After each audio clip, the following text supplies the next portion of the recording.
The Buffalo Bills head to Duval to take on the Jacksonville Jaguars, one of the most intriguing matchups of this year's Wild Card weekend.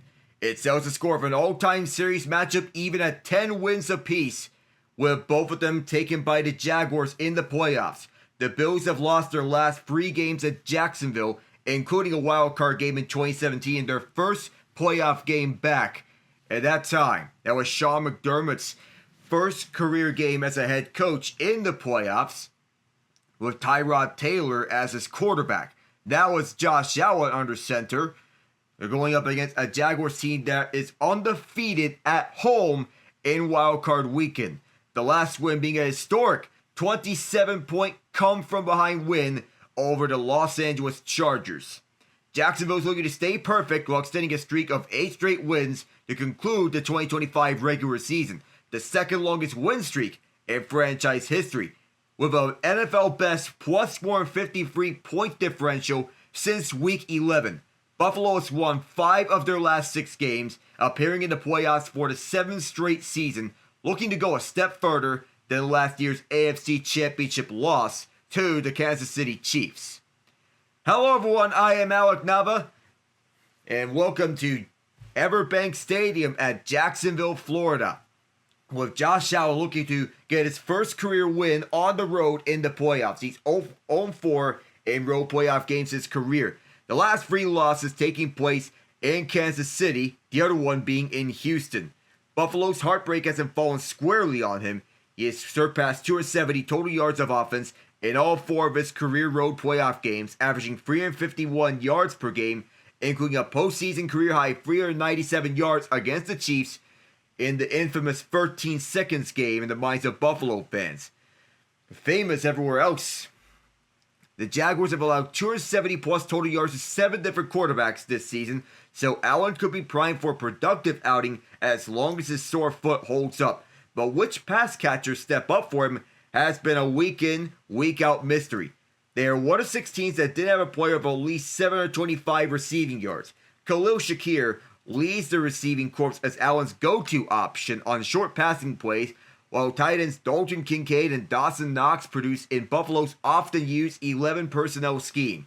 The lack of a deep threat has been glaringly alarming. Second-year wideout Keon Coleman has been underwhelming to where he was healthy scratch for some games, but with the injury to Josh Palmer, Coleman is healthy. Coleman is good to go for today's game and will be in the lineup. Palmer struggled to stay healthy this season and build a report. He's out of an ankle injury, which led to the Bills bringing back Gabe Davis and adding veteran Brandon Cooks late this season. Tyrell Shavers has shown flashes downfield, but remains a situational threat. It's not to say that one of Allen's receivers has the ability to break out against the Jags' pass defense, which can be seen as the unit's soft spot. They average 218.1 yards allowed per game, 21st in the NFL. But the question is, who will help get the Bills' star quarterback out of this postseason road slump? Allen has won at least 1 playoff game in 5 straight appearances, the longest streak in league history by a player without reaching a Super Bowl in that span. His playoff shortcomings figure to be a constant underlying storyline during this game, especially with his arch nemesis, Patrick Mahomes and the Kansas City Chiefs, watching the playoffs from their couches. Before furthering that discussion, the reigning MVP has to do something he's never done before: win on the road. And he's likely going to do it at most 3 times, and at least twice. He's shown up consistently despite the results, but who also rises to the occasion is the prevailing question. Secondly is to watch out for the X Factors on the Jags. They joined this year's Patriots and the 1999 Colts as the only teams in NFL history to win at least 13 games in the following season after losing at least 13 games, which is an impressive turnaround facilitated by new head coach Liam Cohen. The rookie head coach and offensive play caller has been a revelation was a lock Trevor Lawrence, who posted a career-high 38 total touchdowns while leading a Jaguars offense that averaged a franchise record 27.9 points per game this season. Cohen's influence by a persistent passing offense to Duval is peaking at the right time. He has spread the ball to a solid wide receiving trio in Brian Thomas Jr., Jacoby Myers, and Parker Washington. Myers was acquired in a midseason trade and has been very reliable for his lack of dropping passes. Washington led the team with 847 yards off 58 catches, 17 of which has been for at least 20 plus yards. And he's also been utilized as the return specialist, especially on punt returns, or he has a pair of punt return touchdowns. The Jags home run hitter comes in with 347 receiving yards and 2 touchdowns in his last 3 games, but his playmaking isn't limited to offensive play, with the punt return touchdowns being a factor. He is the first player to have 750 plus receiving yards and multiple punt return touchdowns in a single season since Deshaun Jackson in 2009. He's a sneaky X factor that the Bills must keep an eye on, but Jacksonville's kicker is another key element who can come into play. Cam Little made the 2 longest field goals in NFL history this season, a record-breaking 68-yarder in Week 11 and a 67-yarder in Week 18. And a kicking weapon like that is a scary proposition for opposing teams. The scariest part for this receiving core is that the Jaguars are doing this without Travis Hunter. Bird is the ground attacks that can shape this outcome. James Cook has been Buffalo's most reliable offensive playmaker outside of Allen and this year's rushing champion. He's going to lock horns with the league's top-ranked defense against the run, which is the 10th such matchup of best in NFL playoff history. The Jaguars gave up 85.6 yards per game on the ground, 68 to running backs. That kind of dependability often pigeonholed opposing offenses and created opportunity for a defense that forced 31 takeaways, 23 interceptions, 9 fumbles, second in the NFL. The Bills, of course, led the league in rushing, with Josh Allen and Ray Davis also producing. Meanwhile, stopping the run has been a struggle for the Bills' defense all season long, allowing 136.2 yards per game. That is a shock from Sean McDermott's team. Jacksonville began the season with balanced attack, leading Travis Etienne to his third 1,000-yard campaign. But running the ball consistently has been an issue as of late with him, averaging 3.6 yards per carry since Week 10. But that decline has prevented the Jags from winning their last 8 games. Not allowing Duval to find its ground groove will be crucial for the Bills. They boast the league's top passing defense and thrive on controlling games by keeping their offense on the field, with Cook rushing and Allen making the game-breaking plays. So what to watch is the momentum heading into the playoffs. And some key matchups for Jacksonville. That Tyrell Shavers is likely going to face up against Antonio Johnson. First-year defensive coordinator Anthony Campanile led one of the standout units of the NFL in 2025, especially against the pass. 23 interceptions on the year, ranked second in the league, just 1 behind the Bears. Key to that process has been the development of the secondary and a significant step up in the pass coverage for the linebackers. Devin Lloyd has particularly impressed, having 5 picks of his own. Versatile safety Antonio Johnson joined Lloyd with 5 picks against the Titans, picking out Brandon Allen in the second quarter, taking back 42 yards for a score. Johnson's had an impressive campaign, diffusing at various spots in the defensive back's end. The Jags have battled various injuries. All 3 starting corners, Montaric Brown, Greg Newsome, and Jarian Jones, were limited or missed practice. All are expected to play, but Johnson will have a heavy role. He thrives as a raging free safety, able to play sideline to sideline and attack the ball downfield. Potentially Johnson's biggest concern will be in the form of Shavers, who has impressed Buffalo and sits ahead of both Keon Coleman and Brandon Cooks as a deep threat. Shavers leads the Bills with an average of 16.3 yards per reception. Not bad for an undrafted rookie who has worked his way up for the practice squad. We will see how aggressive and vertical Buffalo can get in recent playoff games. Walker Little and Greg Rousseau will be going up against one another here. There have been plenty of nice surprises in terms of personnel for the Jags, giving confidence that there's finally a front office in place that's coordinated and has a clear identity. One of those has been the rise of Cole Van Lanen, who was here before James Gladstone Company, but was developed into a high-level left tackle for Jacksonville. Van Lanen was rewarded with a 3-year, $51 million extension, a vote of confidence for the coaching staff that they have their blindside protector at the future. Van Lanen played hurt against the Titans, fighting through a knee injury that's apparently proving difficult to shake off. He is not able to go, so Little is going to slot in. He's versatile and a good depth option. He has never quite been able to lock down a starting job. It's clear that Cole and his offensive staff think they generally have better options to start. Now that he gets the nod, he's going to have a big task ahead of him, protecting Trevor Lawrence from a pass rushing duo that has decent numbers, but seems to find key moments to get to the quarterback.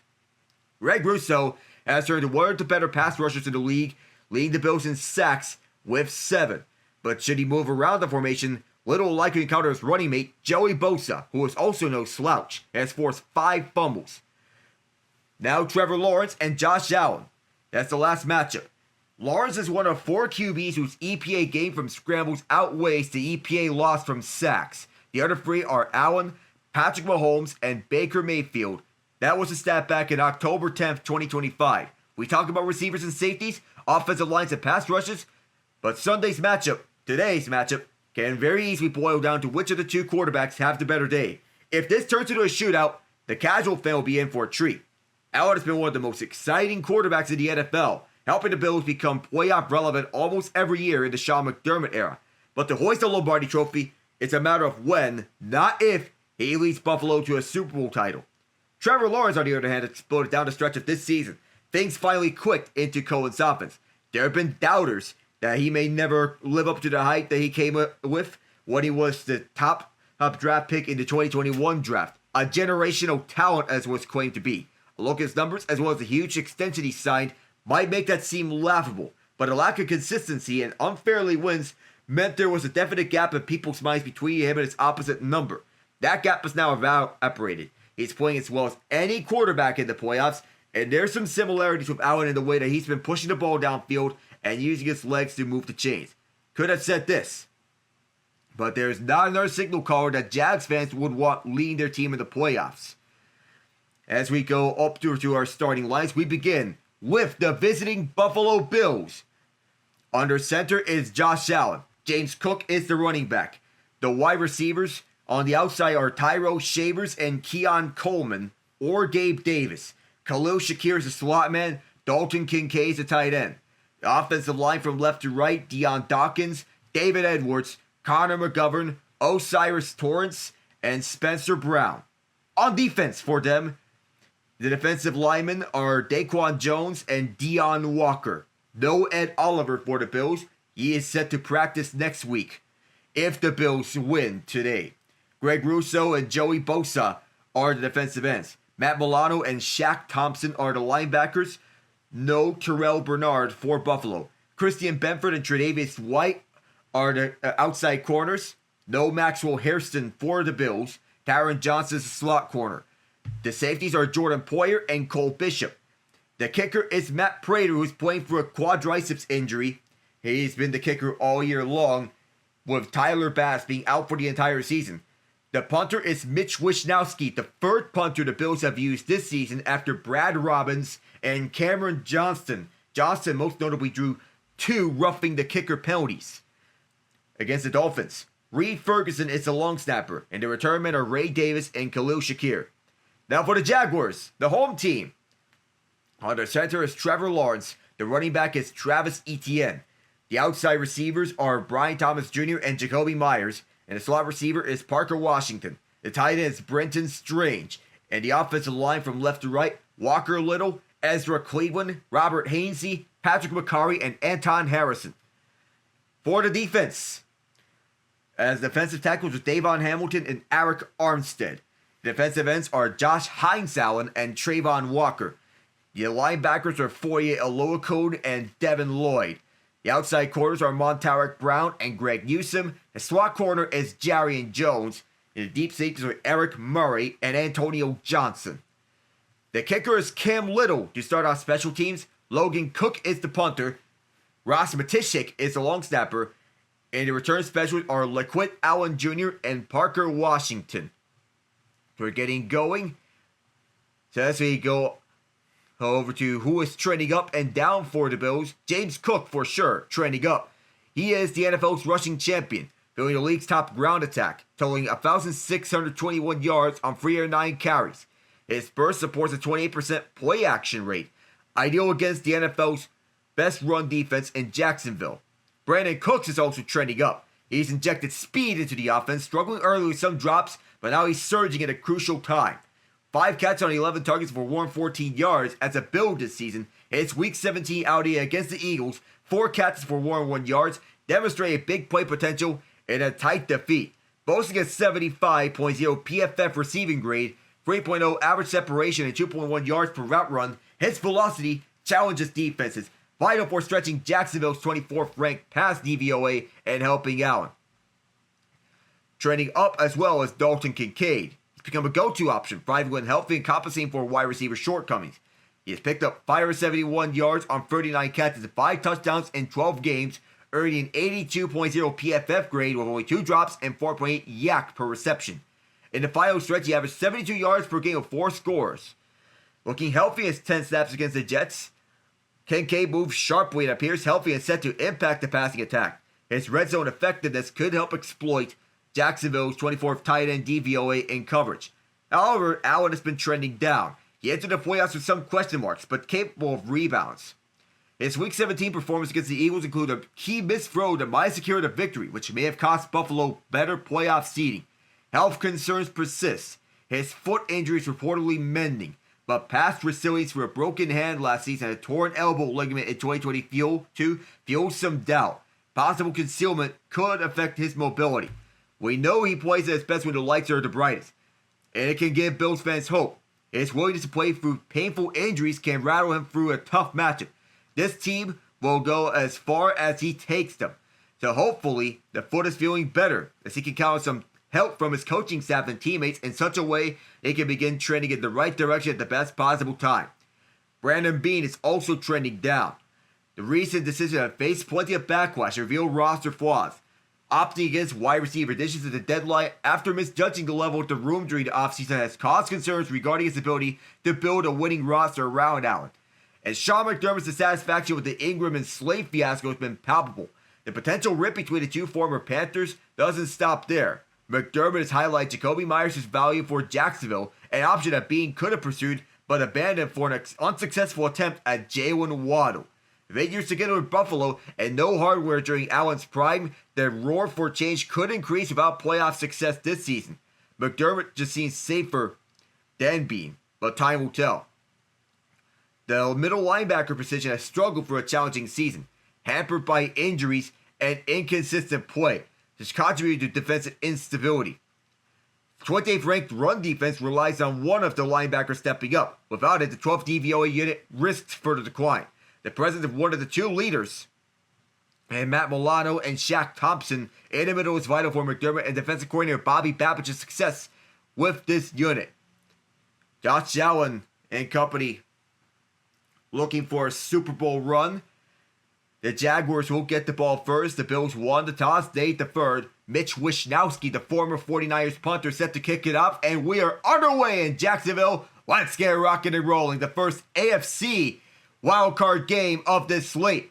And for the middle, stuck up is Allen Jr. to the 34-yard line where the Jaguars will begin. Here is Trevor Lawrence with 38 total touchdowns this season, third most in the NFL behind Matthew Stafford and his counterpart that he is facing today, Josh Allen. And going up against one of the worst run defenses in the NFL, could this be a rebound game for Travis Etienne? Lawrence has had 24 total touchdowns since Week 11. And he'll begin with an end around, and that's blown up. Parker Washington gets smothered by Matt Milano. A loss of 3 on the play, and that's how this game begins. The motion's going to come across from left to right with Washington trying to cut the edge. But that was an ill-timed block by Johnny Munt, the third tight end of this bunch. It's Strange, Munt, and Quentin Morris, the tight end group. Hunter Long is one of the inactives. 2nd and 13, and the shotgun set with ETN, the running back. 2 left and 2 right. Stack onto the right side with Thomas as one of the receivers. Lawrence on his first pass. He's going to screen it to ETN. Good blocks, but he runs into his old man Hainsey, and that slows him down, limits him to the 36. That's going to be 3rd and 8 with Greg Rousseau catching up. The Bills' defense has allowed 156.9 passing yards allowed per game, the fewest in the NFL, while Lawrence has thrown for 281 passing yards per game. Bills have 8 players at the line. They fake the blitz. Lawrence throwing towards the left side, and that's incomplete. Myers could not hold on. One of the rare times in which he dropped the pass, and he had some words of Cole Bishop and an early free and out for the Jags on this day. And for the first time, we're seeing Logan Cook. Our referee for today's game is Brad Allen. Umpires Mike Wharton. Down judge Sarah Thomas. Line judge Walter Flowers. Field judge Tyrell Perlow. Side judges James Coleman. Back judge is Greg Wilson. Replay official Kevin Brown. Replay assistant is Randy Roseberry. The punt is off. And back deep is Shakir. He's going to let this one bounce. It's rolling to the 9, the 8, the 7. And it stops at the 6. Well done for Cook. Excellent special teams. And what a special punt that was, as it was down by Rayon Lane III, rookie safety out of the United States Navy. Shavers tried to block it as he wanted to get his head onto the ball. We saw a successful block punt yesterday. The Rams special teams was almost their undoing against the Carolina Panthers. Ethan Evans had a block. 18 total touchdowns to 2 interceptions in Josh Allen's career in wild card games. A 5-1 record. The only loss on the road to the Houston Texans up against Deshaun Watson. From the 6-yard line, the Bills start this drive with Cook up the middle. And no room to run against the league's best run defense. Trayvon Walker, who struggled this season to the tune of 3 sacks with the stuff.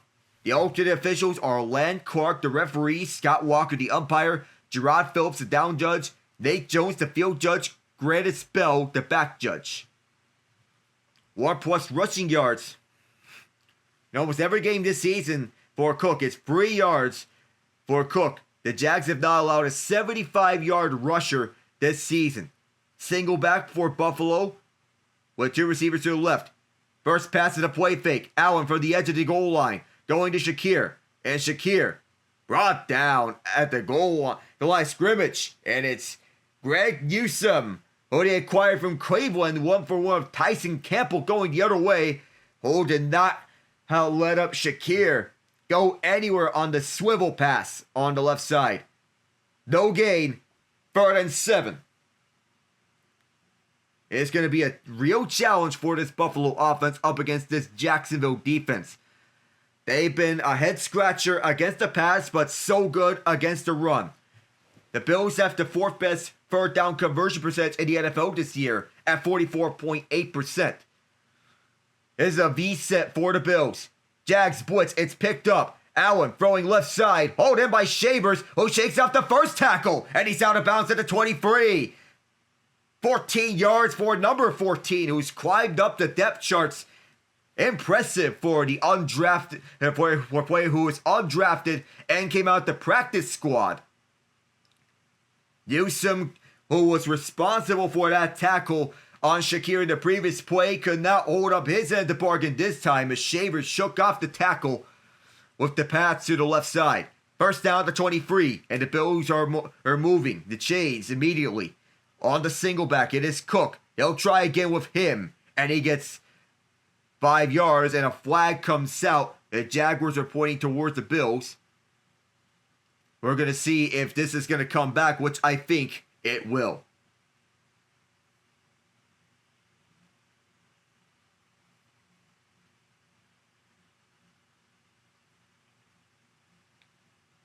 That is the 3rd down back, Ty Johnson, called for holding. Well, actually, that is funny enough. Ty Johnson's out. OC was actually called for holding. But it can't be Johnson. Well, they called it offense number 26. They called the wrong guy. Johnson can't be out there. Look more like Ray Davis or Frank Gore Jr., who was called up from the practice squad in the absence of Johnson. Gore Jr., the son of the legendary running back Frank Gore Sr. Bills backed up to their own 13 as a result. They're going empty set this time. 2 left and 3 right. Josh Hines-Allen on the left side. Towards Dion Dawkins. Here's Shakir getting a screen. He gets through all sorts of room. Wow. Out of bounds after a gain of 12. They get the penalty yardage back. More manageable second down here, 2nd and 8. There's a screen on both sides. One to the right, but there were more blockers out to the left with Shakir getting the help of Connor McGovern and Gabe Davis.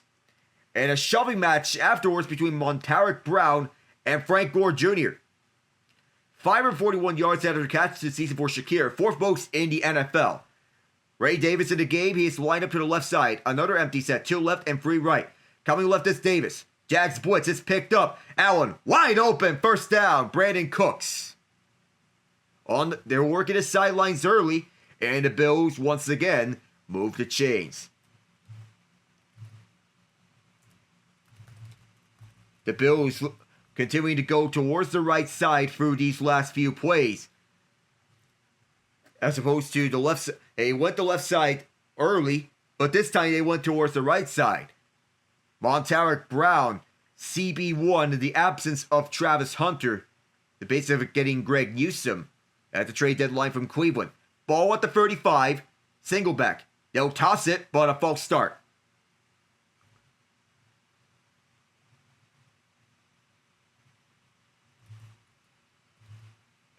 That is Jackson Hawes, the 3rd string tight end for Buffalo, getting called for the false start against him.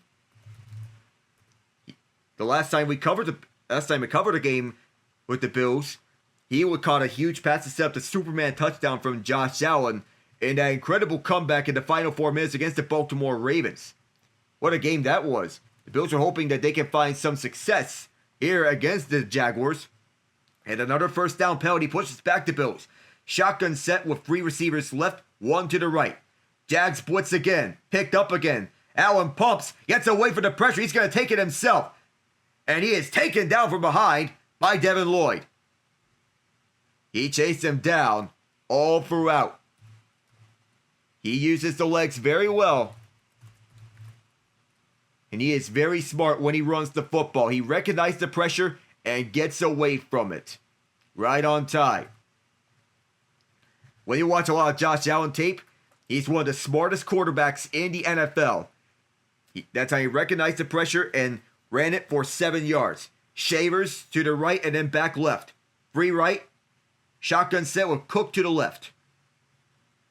Jags 4. Allen sets up towards the right side for Shakir. Wrapped up. And he's limited to just 2 yards by Jarian Jones. He was on the coverage. Holds him there. 3rd and 6. And the Bills being tested again here in this drive by this Jaguar defense. So good against the run. They have not allowed a 75-yard plus rusher on the season. Approaching the midway mark of this game, the Bills trying to win their first road playoff game in the Josh Allen era. They're 0 for 4 in these games, and when you include in the time when Sean McDermott's the head coach, they're 0 for 5. Motion to left is Davis. On the shotgun. Allen, well protected, towards the middle. And that could not get there. Kincaid was off balance. They're trying to get the ball to him, and he lost his footing at the middle of the field. A slip up. The ball had to come out early. And well, all the way across, those one of the safeties, and Allen was looking for something, but there was nothing. No contact. Mitch Wisnowski will have to be sent out to punt with 7:58 to go in this first quarter. The punt is going to be set up, and here it is. Back deep is Washington, who has 2 punt return touchdowns on the season. He'll call for a fair catch at the 20-yard line. That is where the Jaguars will start this next drive. The Bills trying to exercise their road playoff demons today. Can they do it? Find out when we return.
a magical year for the Jacksonville Jaguars.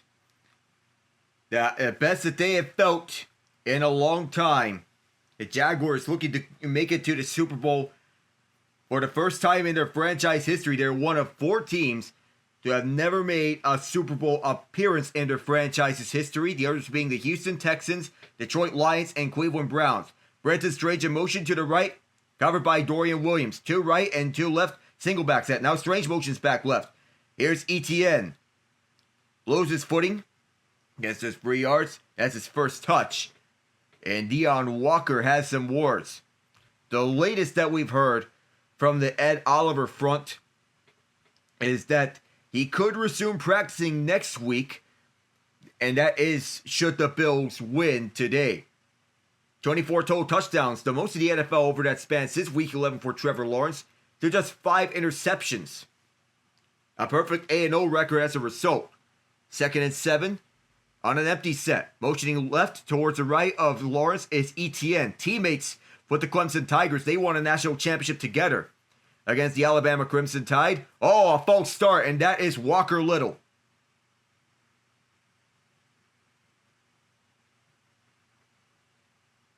It was obvious. Little. And do remember, he is taking the place of Cole Van Lanen, and the early movement was obvious. That was before the ball was even snapped. Lawrence obviously upset with the early movement from his left tackle. The injury replacement to Van Lanen, who has emerged as a quality left tackle, taking over for Cam Robinson, who was traded away to Minnesota.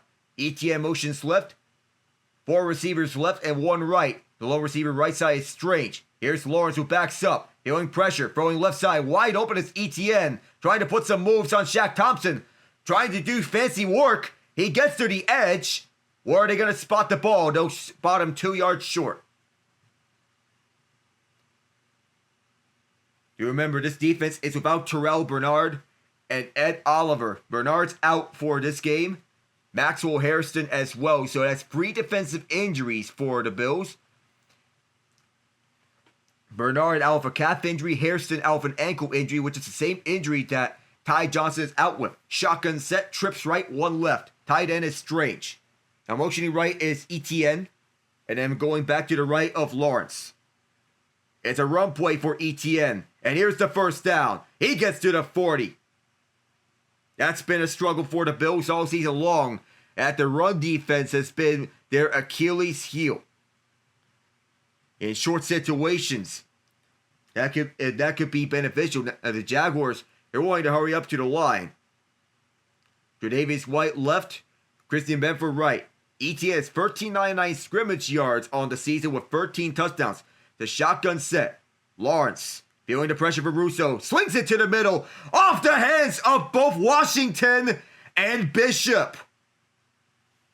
Cole Bishop had a look on intercepting it after Washington could not hold on. Drops have been an issue for the Jaguars before acquiring Jacoby Myers. It's evidenced by the struggles of Brian Thomas Jr. early. And Washington, who has been reliable as a deep option for the Jags, he has had his share of ups and downs too. Bishop has emerged as one of the standouts of this Bills defense. 2nd and 10 with the clock stopped at 5:25. Shotgun set with Bashal Tootin, the running back. Bills send 4. Lawrence, well protected, intercepted! And it's Shaq Thompson, the former Panther, brings it back to the 32.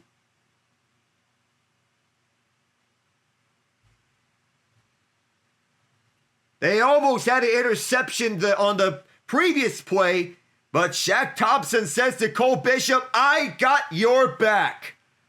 After Bishop dropped a pick, Thompson reads the play over the middle as Lawrence threw an ill-timed pass, overthrew his man, and Thompson was right there on the middle.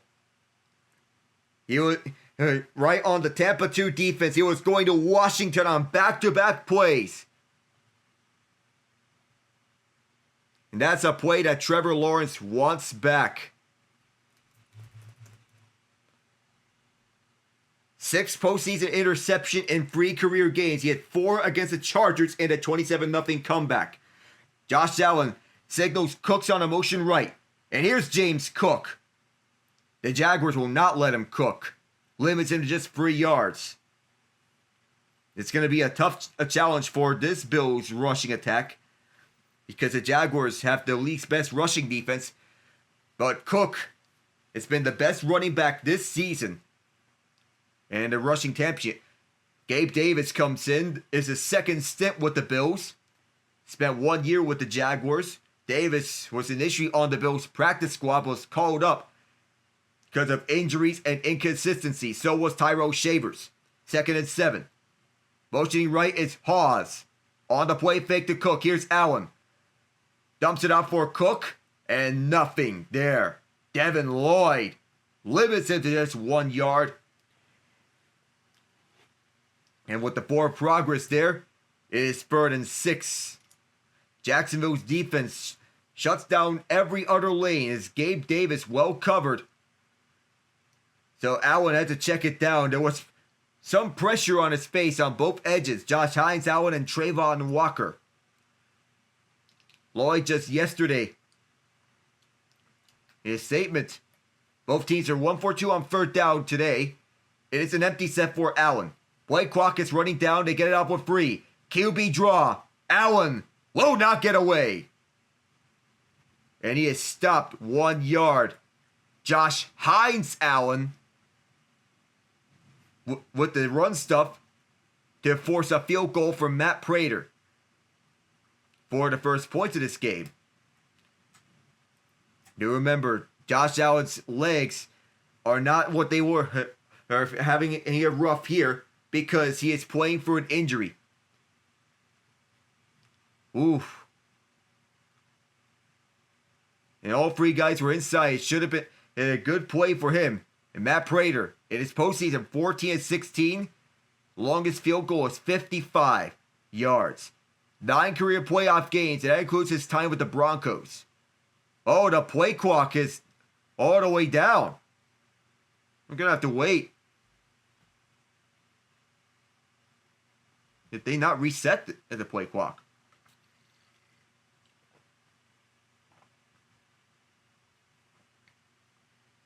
But they're going to call it delay game. Well, this turned this all into a 50-yard try. Prater's season long is 52. Playoff career long is 55. He is famously made a 64-yarder, but those days are long gone. He is 41 years old now. And he is supposed to be an injury replacement to Tyler Bass. In field goals of at least 50 yards, he is 4 for 5 in his career. This is a 50-yard try. It is a straightaway kick. 3:02 left. Jags crowd getting loud. Prater from 50. And he has got it. The 41-year-old gets the Bills on the board. And Matt Prater has delivered the first points as Allen held onto the ball. He was down by contact. The knee was down. We'll be right back.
We're back here on Wild Card Weekend in Jacksonville. The Bills kick the field goal. Josh Allen playing through the pain. As Wisnowski kicks it off, this will be returned. No, it will not. A little auspicious there by Basho Tootin, who decides to kneel in the end zone. And that will bring the Jaguars out to the 35-yard line per these new dynamic kickoff rules. He was already down by contact. The forward progress was already stopped, and Allen was clearly hurting. He is hurt. He was into the blue tent and came out of it.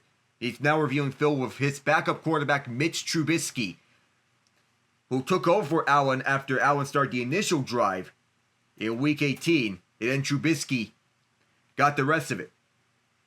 2:54 left in this first quarter. Jaguars trying to get on the board. And they do it with this rushing attack with Travis Etienne against the Bills' rushing defense, which is one of the worst in the league. In motion is Johnny Mutt. No, it's a play fake. Lawrence goes middle, dumps out for Strange. Shoestring, but it's a first down. 10 yards exact for Strange, who's emerged into a quality safety valve for T-Law and company. 46 catches, 540 yards, and 3 touchdowns for Strange on the season.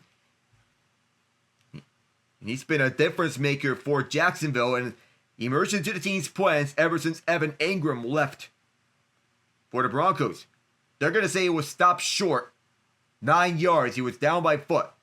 This could be a straightaway run. They're changing a formation from single back to shotgun. Lawrence looks left, dumps off. ETN, first down, midfield. 5 yards for the stop by Dorian Williams.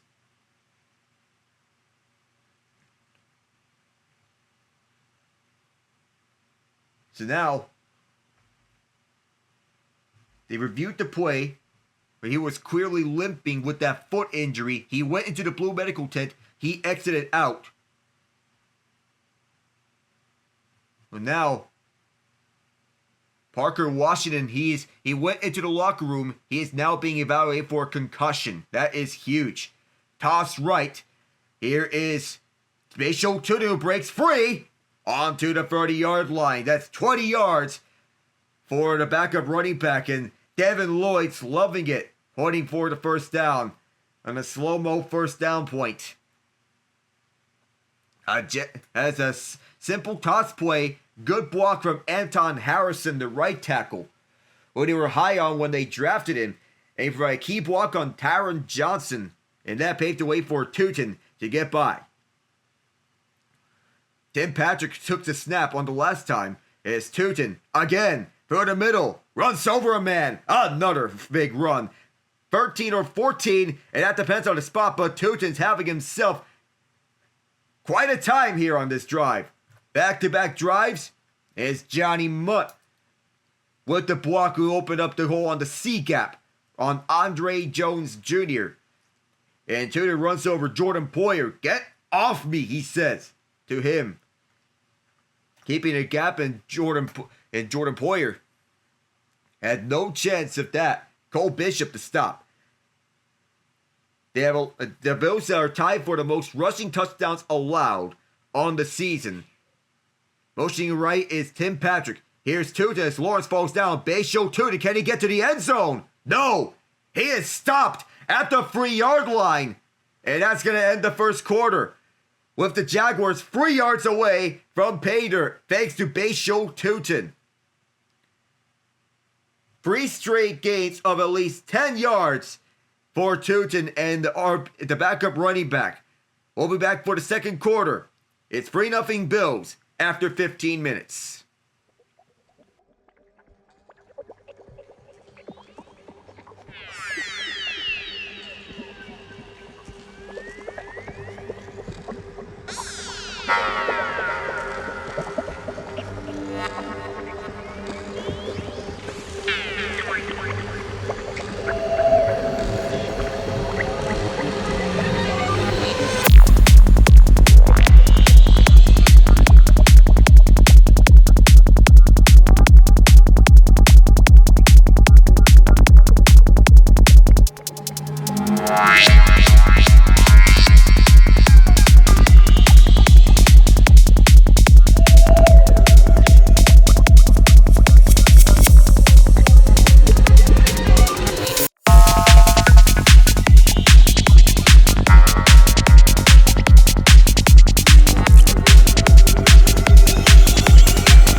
The Jaguars leading one of their best drives of the season in recent weeks.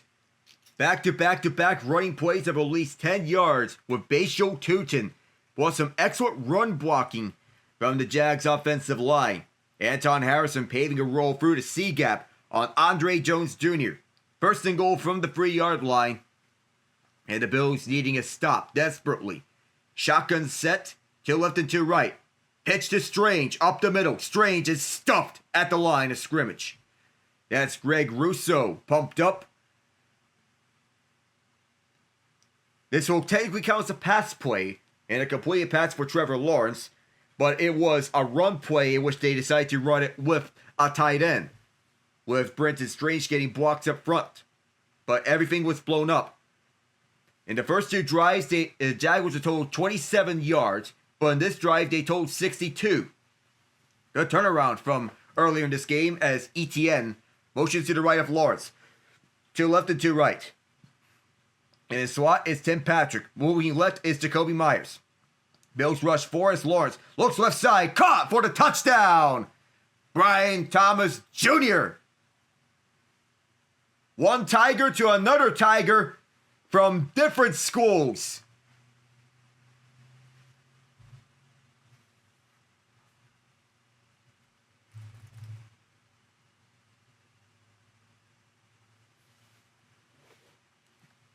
Nice throw from Trevor Lawrence and one designed by Liam Cohen and company. Lawrence finding the wide open gap on the left for Thomas, who has struggled early this season with drops. At that time, it was a timely grab. Extra points good for Cam Little. And what a season it's been for Thomas. The much maligned wide receiver who's had a really good rookie year, showed promise. Drop issues plagued his sophomore season, but he's rebounded into rookie form here. We'll be right back with the Bills having the ball. I am Alec Nava. See you then.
Free Jacksonville, and tomorrow will be Steelers-Texans, the other wildcard game they'll be covering.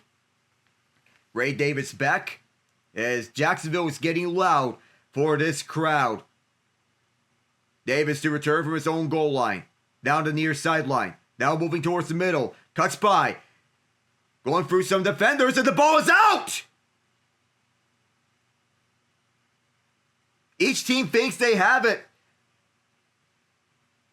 And Sarah Thomas, who comes in, is trying to decide who trying to get this out. Devin Lloyd comes out of it from the pile. Devin Lloyd has recovered it. Devin Lloyd, who has emerged as one of the best defenders in the league this season, has recovered the fumble. But Montaric Brown and LaQuint Allen Jr. Forcing that one out, and Lloyd out at the pile scoops it up. What a year it's been for Lloyd. And Davis is down as a result to add insult to injury during all of that scramble. A double whammy for the Bills.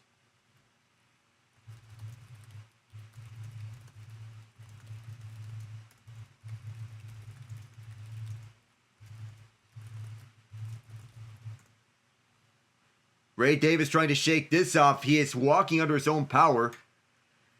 That was a costly turnover, and the Jaguars are in position to go by 2 scores. That is a monster play generated by this Jags defense. One of the best it has seen since Jacksonville. One that was led by Jalen Ramsey. And an elite linebacker core with Telvin Smith, Paul Posluszny, and Miles Jack. AJ Boye also forming that other end of the shutdown corner duo. Lawrence under center again. Good field position for the Jags as a result from the shotgun set with 2 receivers right and 2 left. Motioning left is Tim Patrick. Here's Etienne. He can run well against this run defense, and Tyron Johnson catches up to him. 7 yards. The Bills' run defense an Achilles heel. Once again. If you're a Bills fan coming into this game, you have the feeling that a team could just wear you down mentally and physically. Etienne with 1107 rushing yards this season. And they're running the ball like they are right now. Up against this run defense. 2nd and 3. And on motion is Mutt. The backup tight end as Lawrence changes formation to a shotgun set. Tudens to his left. He's going to throw it. Bill splits. Lawrence under pressure. Throws it. And is hauled in by Myers. On a low throw. Beating the blitz on the top. A pickup of 12 yards. And the Jags in the red zone again. And Myers just able to hang on, but did he get full control of it? A great route. The Jags get it off on time, and that pass is broken up, and that's wide of Christian Benford, deflected up by Matt Milano. Milano got a hand on the football. Myers the target again. One of the best players in catching balls. He rarely drops passes. It's just to get the ball off on the left side in case that the Bills wanted to challenge that play. And he did catch it. Feel that McDermott would have lost the challenge if he did use that challenge. 2nd and 10 from the 17-yard line. Shotgun set with 2 left and 2 right. Tooting the running back. Here is Lawrence. Under duress. And they catch up to him. Loss of 2. Greg Rousseau has his 8th sack of the year. They did have a lot of sacks this season, but they get a lot of production from the star edge rusher in Rousseau as he emerged into the face of the pass rush. Pushed it up over the middle. It is 3rd and 12. The Bills defense needs to do its part on forcing the Jaguars to kick a field goal. Great job by this defense on covering everyone. Just a third down in which the Jags are facing. They're 1 for 2 on the day. 3 right, 1 left. Bills send 4. Lawrence pump fakes. He's going to run towards the left side. Lawrence cannot get to the first down. Stopped 2 yards shy by Daquan Jones. That's a scramble for 10 yards. He needed 12 though. And now a huge decision for Liam Cohen. It's a big one here. Daquan Jones caught up to him on the run towards the left side. Offense is staying out there on the field. They're 15-23 on 4th and short this season. The Bills defense need a huge stop. Grant Udinski, first-year coordinator. Liam Cohen, offensive play caller and head coach. And now a timeout is called with 11:21 to go here in the quarter by Jacksonville. Here we have 30-second timeout. And the Jags are going to talk about what they're going to do on 4th and 2.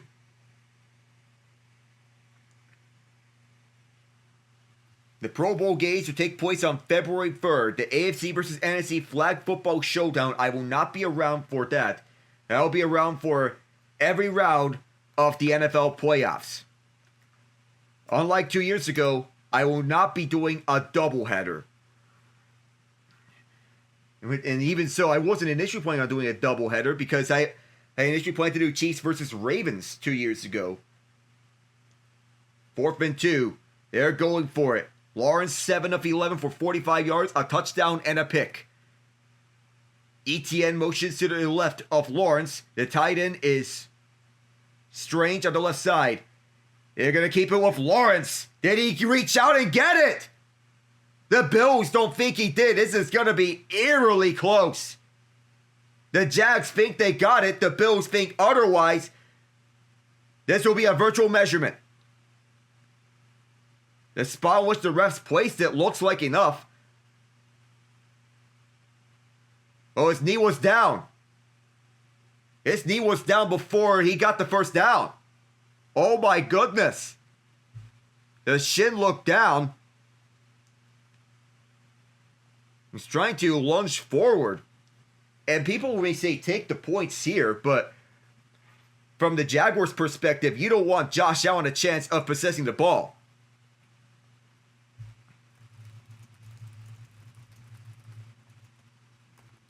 Oh my goodness. Oh no. That will be good enough for the virtual measurement. They're going to give them the first down. Oh wow. McDermott has to challenge it. Does New York look at it? It's not a change of possession. Buffalo needs to challenge this. They have called it a first down. Right now, Sean McDermott has to use his challenge. You have to challenge it. And he is going to challenge it for sure. He is going to challenge the spot. There is no doubt of course, if I'm Buffalo, I am challenging it. Because the knee was down well short of... The knee was down well before Trevor Lawrence got the first down. And we assume that it's going to be successful. New York is going to look at this, and so is Brad Allen's officiating crew. So here we go. We'll be right back.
We're going to take a look at the replay as Trevor Lawrence, it looked like the shin go down, it looked like the knee went down as well. The ball was short of the line to gain. And a close-up, initially looked like the shin was down. That's where he's down by contact. First down, Buffalo. So the challenge is successful. And Sean McDermott and company have dodged a bullet. So the Jaguars lead 7-3. But what a game changer. Josh Allen slings it middle for Khalil Shakir, his slot man, for 5 yards. Of course, the Jaguars' run defense has been electric. The pass defense has been a bit of a weakness here. He allowed 4 yards that time around. The Bills starting deep like they did on their first drive. 2nd and 6. Ray Davis on the sideline. He has his helmet on.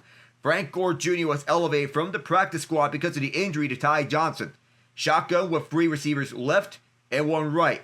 Jaguars pointing for a false start. They're not getting it. Towards the left side, set up for Shakir. Gets some blocks around Hines-Allen. And some more before being forced out at the Bills sideline. First down and then some. Tyrone Shavers played his part as the run blocker for Shakir on the screen pass left side. Take what the defense gives you. With a juke move around Josh Hines-Allen. Shavers was the blocker and he knew what to do. You cannot block a defender until the pass is complete, and that he did. 5 catches already for Shakir for 31 yards. This will be a play fake as Allen towards the left side to an open man that is Frank Gore Jr. Towards left side, 5 yards. 5 minutes into the second quarter.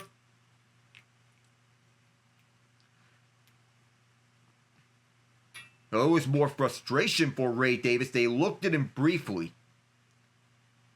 But he is good to go. Ready to return and walking under his own power. He has his helmet on. 2nd and 4. It was more frustration. Shavers in motion left and then back to the right to his spot. The single back is James Cook Jr. James Cook the third rather. And here's Cook with a burst. First down, 2-43. On the toss play left. Good blocking from Jackson Hawes. Out there for that play. Andrew Wingard, however, is the injured Jaguar. They're going to look at him. The toss towards the left side.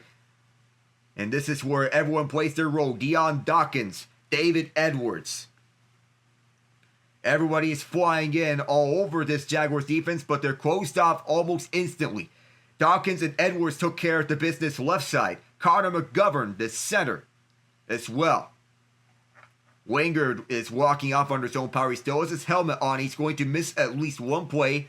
Antonio Johnson, who has 5 interceptions on the year, will take its place. Tied for the team lead with Devin Lloyd. And both of them have a pick 6 to their credit.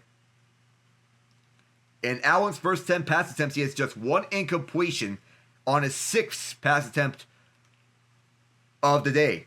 61 yards for Allen so far. Going methodical. Take what the defense gives you.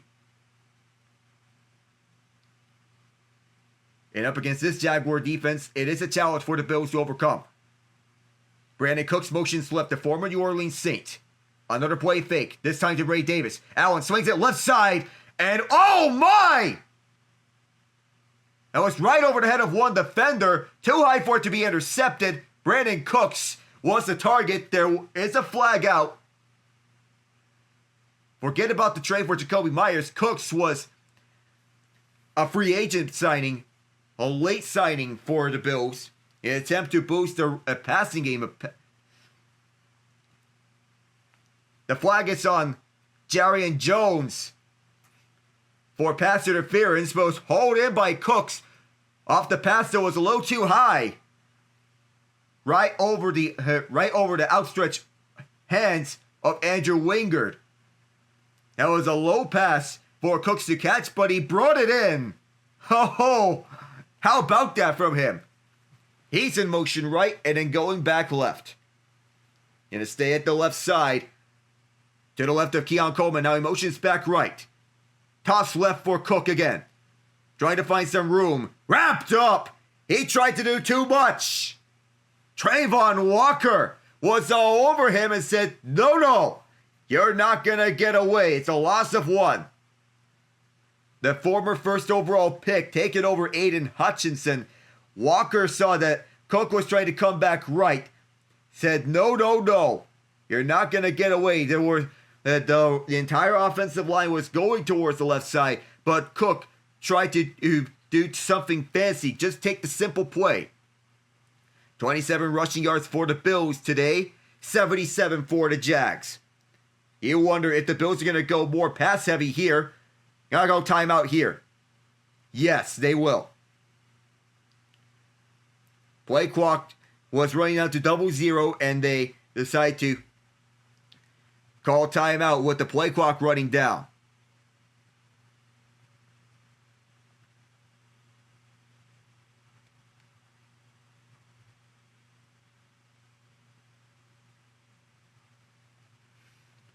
Seven free, but the Jaguars still leading, and we're gonna keep talking about this game along with the other 2 wildcard games that happen. In tomorrow's game, we're gonna recap the other wildcard games from today's slate. This will be 2nd and 10. They're gonna say Cook went for no gain on that play. Technically went for a loss. Lost half a yard with Walker all over him. Eric Armstead, the former San Francisco 49er, on the pass rush. Cook, the running back. Allen calling the audible. Shakir to the right with Coleman. Here's Allen. Well protected. Slings it right side. Here's Coleman. Breaks away. Here comes Coleman. Past the 10 and out of bounds. Cam Newton want to see more out of him. If this is a sign, maybe there could be things to come for this sophomore wideout of Florida State. He gets by Jarian Jones before Devin Lloyd forced him out to save a touchdown. He's got no safety help behind him. Montaric Brown blew the assignment as he instead went on to go for Shakir at the slot. That left Coleman all alone. 4 touchdowns on the season for him, including the season opener with one of the most insane touchdown grabs of the year. Here's Cook. Gets the edge. Cook out of bounds. He is inside the 5, however. Where would they mark him out? When you have something like this, that's when you know that your franchise quarterback has swagger on him. And Allen was in pain after that throw, feeling something on his right throwing hand. That's going to be concerning because that right hand has some contact, I believe, with Armstead. And that may not go away here. That's not a fun feeling to have. It's going to be a run to Cook. And he is stuffed right into the heart and soul of this defense. Foye Oluokun, the former Atlanta Falcon. This Jaguars defense is big and physical. Now, what do you do if you're the Bills on 3rd and goal? You have to wonder because you want to throw it or do you want to do a rollout play with Josh Allen, with him trying to go towards the end zone? Shakir, Davis, Shavers, they're out there for this play. And it's a huge play. Empty set for Josh Allen. Allen's going to take it himself. And he's going to rumble in for the touchdown. Or is it? They signal touchdown. Yes, he's in. He got hit hard. He is exhausted. He is beaten up.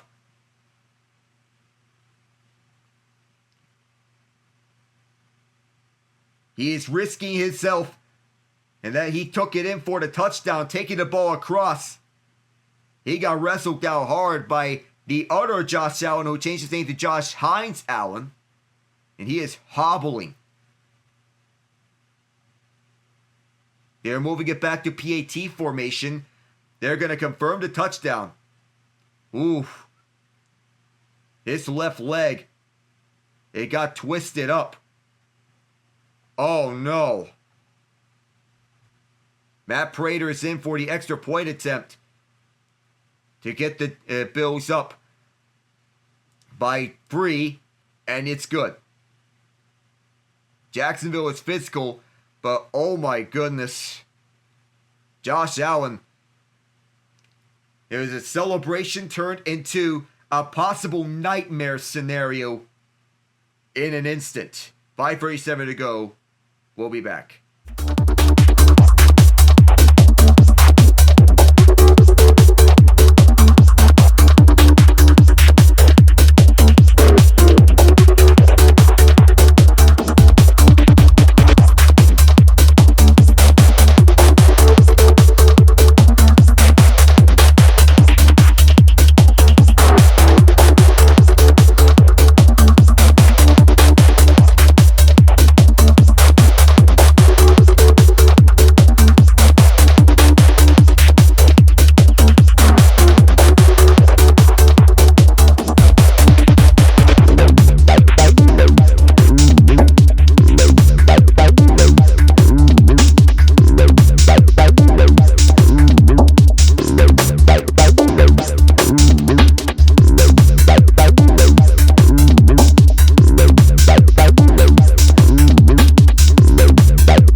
Earlier in the game, Josh Allen was evaluated for concussion.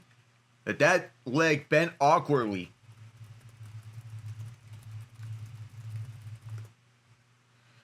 Oh, everything has just changed if this game. Josh Allen was hurt. Andrew Wingard has returned to the game. Allen's back at the blue tent. Mitch Trubisky is warming up. Possible nightmare scenario if Allen can't return for the game. And this is returned back to the 25 for being stopped by Sam Franklin Jr. and Balon Spector. Oh, everything could change here. The Bills' defense has had a lot of flaws, especially against the run. And now, you have to wonder if Buffalo can hold up without Allen. Sean McDermott's job has been on hot seat discussions for quite a while, but you hate to see someone go down like this. 10-7 Buffalo, and all Bills Mafia is hoping that Allen is okay. Pistol set for the Jags, motion left and back right is Strange. Bayshore tuning towards the left side. He's been excellent in this game. He gets limited to 4 yards. Russo and Thompson both combine on the tackle. Thompson had the interception earlier. Ugh.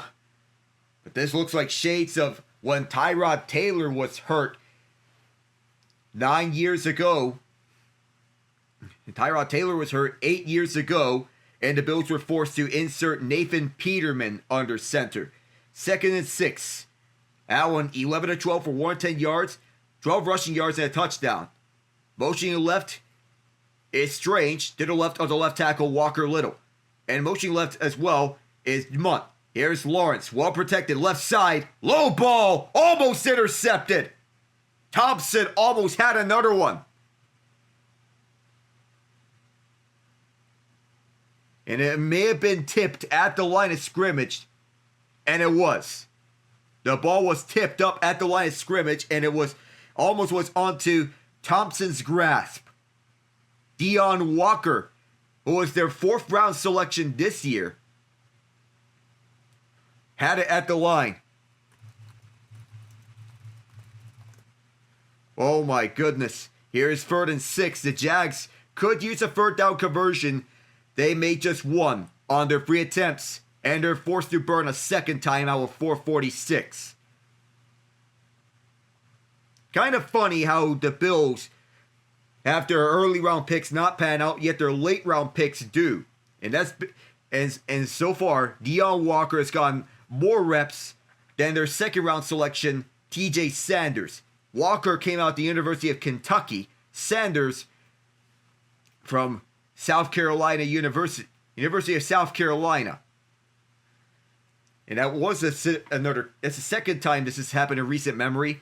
Christian Benford, a late round pick coming out of Villanova University.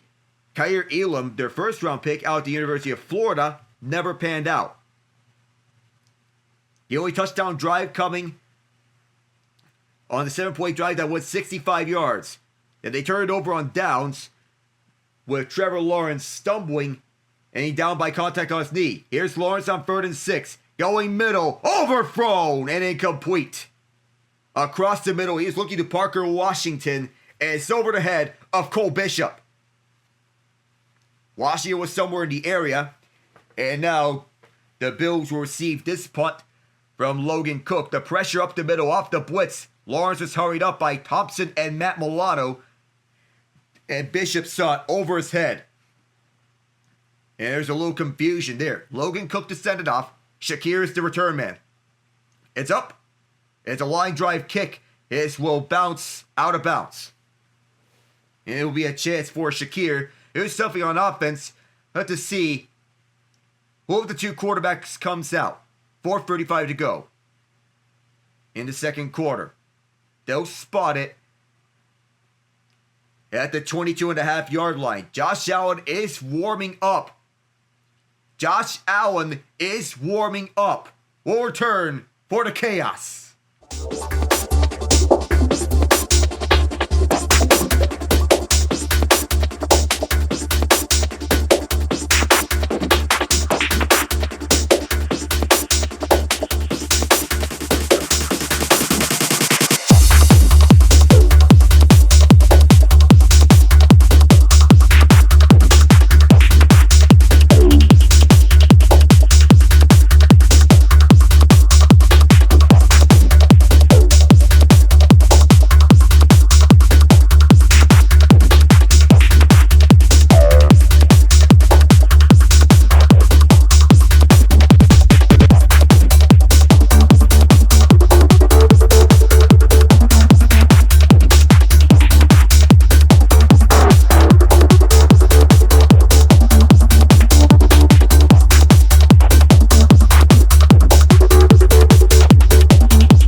Oh, what a scene. Josh Allen warming up at the sideline for this drive, coming back from his injury, which it was his knee bent awkwardly. He is once again playing through the pain. Reggie Gilliam lined up weak side on the I set. Allen's going to try and throw this off. It's a deep ball to Cooks over his head. Cooks had himself a productive time after joining the Bills. He was checked earlier for concussion earlier. He was good to go. In the last drive, he was dealing with a right hand injury. And then his knee got twisted awkwardly. His left knee. He came over to the athletic trainers. And remember, he's dealing with a right foot injury as well. Talk about an Iron Man who's playing through all sorts of pain. He is not 100% at all. Here is Josh Allen to the middle. And it's caught by Gabe Davis. Stop the yard short, but my oh my. Talk about playing through all sorts of pain, taking all sorts of hits, and you're still being able to go. They're taking whatever, that hand injury, concussion, knee injury, foot injury, and you're still going. Just unimaginable. This is 3rd and 1. The fact that he's still in this game is impressive in his own right. And here is James Cook. He's got enough for a first down, it seems. Unless they say otherwise, the Jaguars think he's short. They're going to signal first down. And I thought he got the first down from my point of view. He got the 1 yard needed. Through the smallest of holes against the league's best rushing defense. It's very tough to get yards against him. Does Liam Cohen challenge it and risk using his final timeout at the half? Just 24 yards on the day for Cook. After averaging 95.4 rushing yards per game. Josh Allen running, dumping it off, right side. And that's caught before being wrestled down immediately by Kincaid. Darian Jones had him. And we talk about Josh Allen and his legs. He is clearly not at 1%. He made the most of that. 2nd and 4. Still a mobile quarterback. And as mobile as ever. 10-7 Bills. That is their lead. Coleman and Shakir out to the left with Kincaid to tight end. Josh Allen's the only player with at least 250 passing yards per game and 50 plus rushing yards per game in NFL playoff history. Minimum 5 games. Cook runs for the first down. Shotgun handoff through the middle. And this run game is turning it on at this moment. And the Bills looking to wear down this defense as Sean McDermott and Sarah Thomas conversating. And they will head over to the 2-minute warning. Bills with the ball. I'm Alec Nava. 10-7. Bills lead it through 28 minutes of play. When we come back, we'll see if Buffalo can get some points before the half is over.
at the 2-minute warning, James Cook has gotten the Bills a first down. The Jaguars Stadium not too far from the practice facility.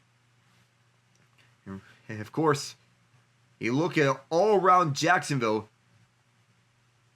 2 minutes to go in this first half.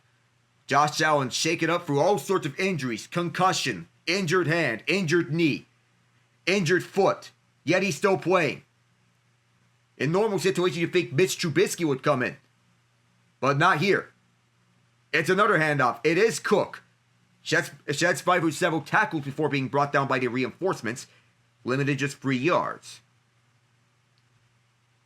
Coming up short that time around. So up next will be the halftime report. Everbank Stadium, south of Highway 115, to the left of US Highway 1. The Bills are taking their sweet time with this. 3 rushes, 3 passes, 24 yards. The field goal target area is the Jaguar 46. Allen's going to throw it on 2nd and 7. Swings it to the middle. Found his man. It is Cooks at the 21. They were working on the connection right onto the secondary, which has been the weakness of this Jaguars defense. And Cooks manages to hang on. It was right underneath his hand. It's going to be a review. It's an official review to have to call stand or confirm, or if they have to overturn this. Cooks had it underneath. It is an official review.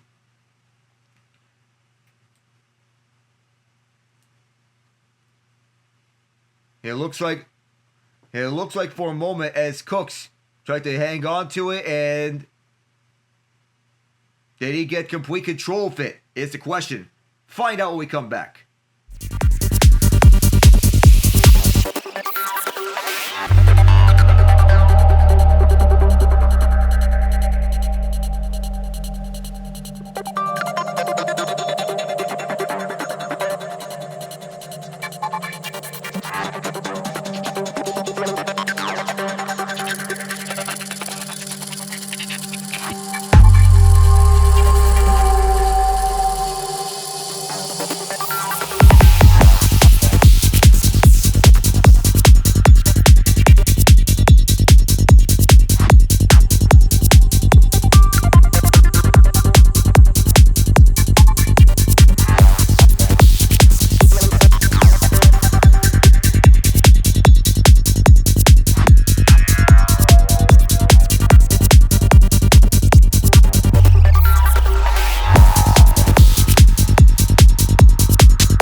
They have overturned the catch. They have ruled it incomplete. And I thought it was a catch at first. And it's going to set up a 3rd down. They have overturned it under official review. It'll be 3rd and 7.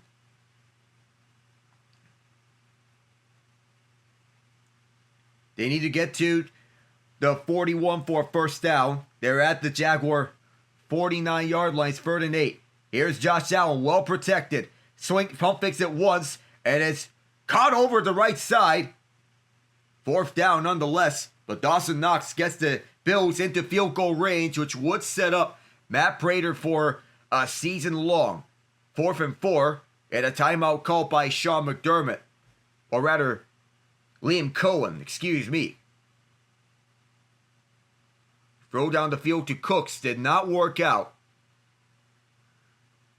As far as a normal Josh Allen throw down the field. Just a little bit longer. That backside coming over. And I thought that was a catch. It looked like the ball took a little longer than it normally did. That looked like a catch. And by the way, we have some news out of Carolina. Ejiro Evero's contract has just been extended. It's originally set to expire. Josh Allen's going to look around. I don't know if they're going to run a play here. Empty set. Or rather, it's a shotgun set. 5 seconds on the play clock. And the Bills did not run a play. Great discipline by Jacksonville to not fall for the hard count. It's a delay of game, and Mitch Wishnowski's going to punt. They're going to be a little too aggressive to go for it on 4th and 4. If you do get the hard count going, that's where you will get a free first down and put yourself in field goal range. Bills still lead it 10-7. Josh Allen's one heck of an Iron Man. Jags have no timeouts. Bills have 2. Wishnowski the punter. The first different punter the Bills have used. Brad Robbins was only here for opening night. The snap, and here's the kick. Wishnowski sends it left side. And this will bounce and continue bouncing out of bounds at the coffin corner. You could not have placed it any better if you're Wishnowski. Out of bounds at the 1. Well done. It's a 49-yard punt. Well done.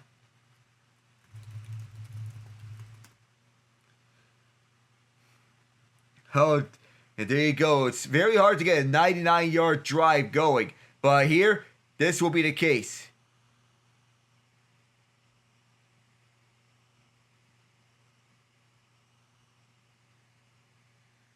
Oh, now the Jaguars, they want to go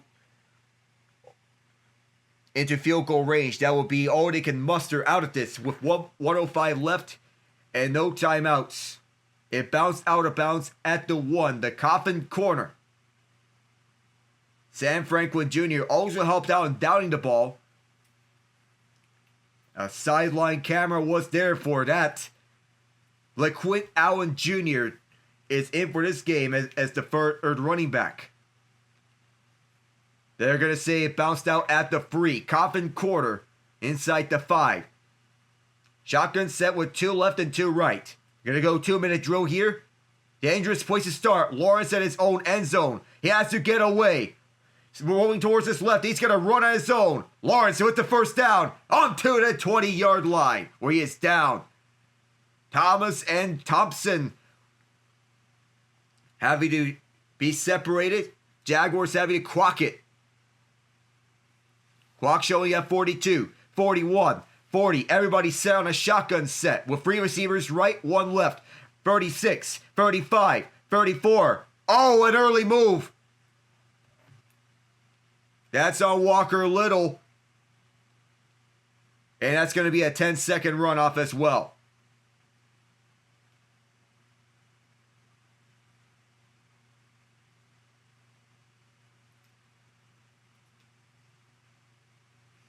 And Brad Allen trying to find some wars as Cam Little is warming up for a long-distance field goal. He can easily tie it up. He has the 2 longest field goals in NFL history. And we're wondering what a 10-second runoff is.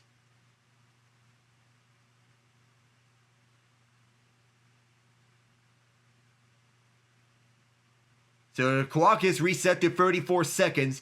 And because the clock is rolling, it is a 10-second runoff. They had just confirmed it. The clock will start on Brad Allen's signal. Signal. And here's the snap. Here's Trevor Lawrence at his own 5-yard line where he backs up. Screen pass left side. Allen runs out of bounds. Clock is stopped with 15 seconds. They have done their job. defensively, Buffalo that is. And along the longest field goals made in NFL history, Cam Little, 68. Little, 67. Justin Tucker, 66. Chase McLaughlin, 65. Brandon Aubrey, 65. After that, you have Matt Prater on the other side, 64. It's 2nd and 8. The distance to the field goal target line is 27 yards. That is midfield. Cam Little can kick it 68 yards. Can he do it again and break his own record again? 2nd and 8 on an empty set. Trevor Lawrence, he has to go deep towards the middle. Wide open. Caught. It's Parker Washington. Won't they have enough time? They will not. They're not going to make it. Trevor Lawrence tried to spike it. Flag is out. Defense is offside clearly. It's going to get an extra 5 yards. If they do get the call their way, clock shows 000. We'll see the call from Brad Allen. Trevor Lawrence called for offside. We're also looking at the game clock to see if they got the spike off on time. You're having a discussion, and I think that it is 000. And from the vantage point, there will be no spike. This is a huge decision here. We're going to take a look at the clock. At 1 second, as everybody's getting back. Then the spike is late. They were a 1/10 of a second late on the spike. Fans are not happy. They think that the spike was in time. And I think it was a fraction late. And yes, as we're taking a look on it, the flag is still out, but this spike is under review. The defense is clearly offside. There are flags out.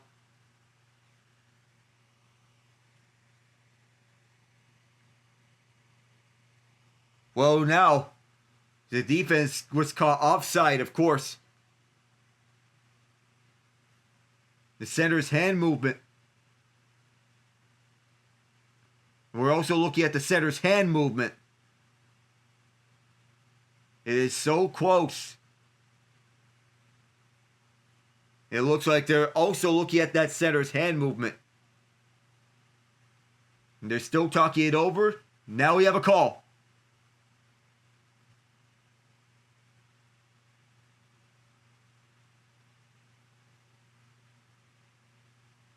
All right. There was offside by the defense. The offense was set. The hand movement of Robert Hainsey. They have saved him. They saw something that we didn't. There is 1 second left, and here comes Cam Little. That offside penalty moves the Jaguars closer to a better spot. Good job by Brad Allen. Just a moment in which Hainsey was snapping the ball. That got them off. Here's Cam Little, 30 of 34 on field goals on the year, including NFL record 68 yards. This one's from 54, and nowadays 54-yard field goals are chip shots for kickers in the modern NFL. What awareness from Hainsey. Here, get that off. This is from the left hash. 1 second left on the half. 54-yard try for Cam Little. Snap, spot, kick. It is no good. After all that,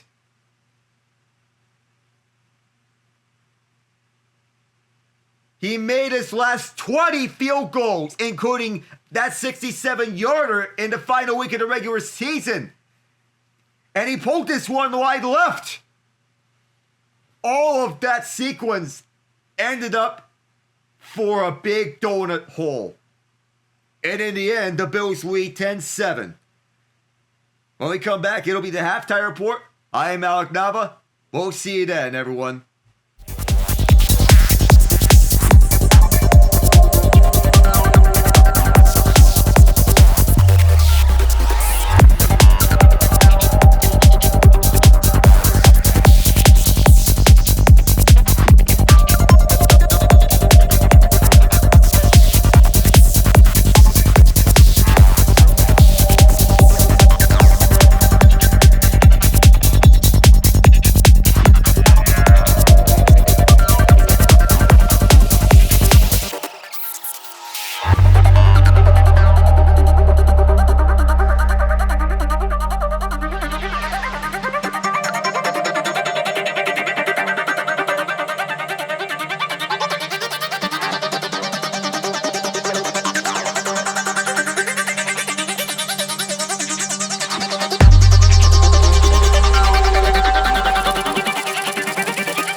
Welcome to the halftime report.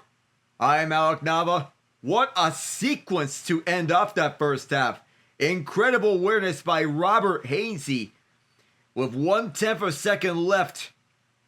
And the Bills up 10-7. Josh Allen with all sorts of injuries. 14-17, 129 yards. James Cook was limited to 9 rushes, 31 yards.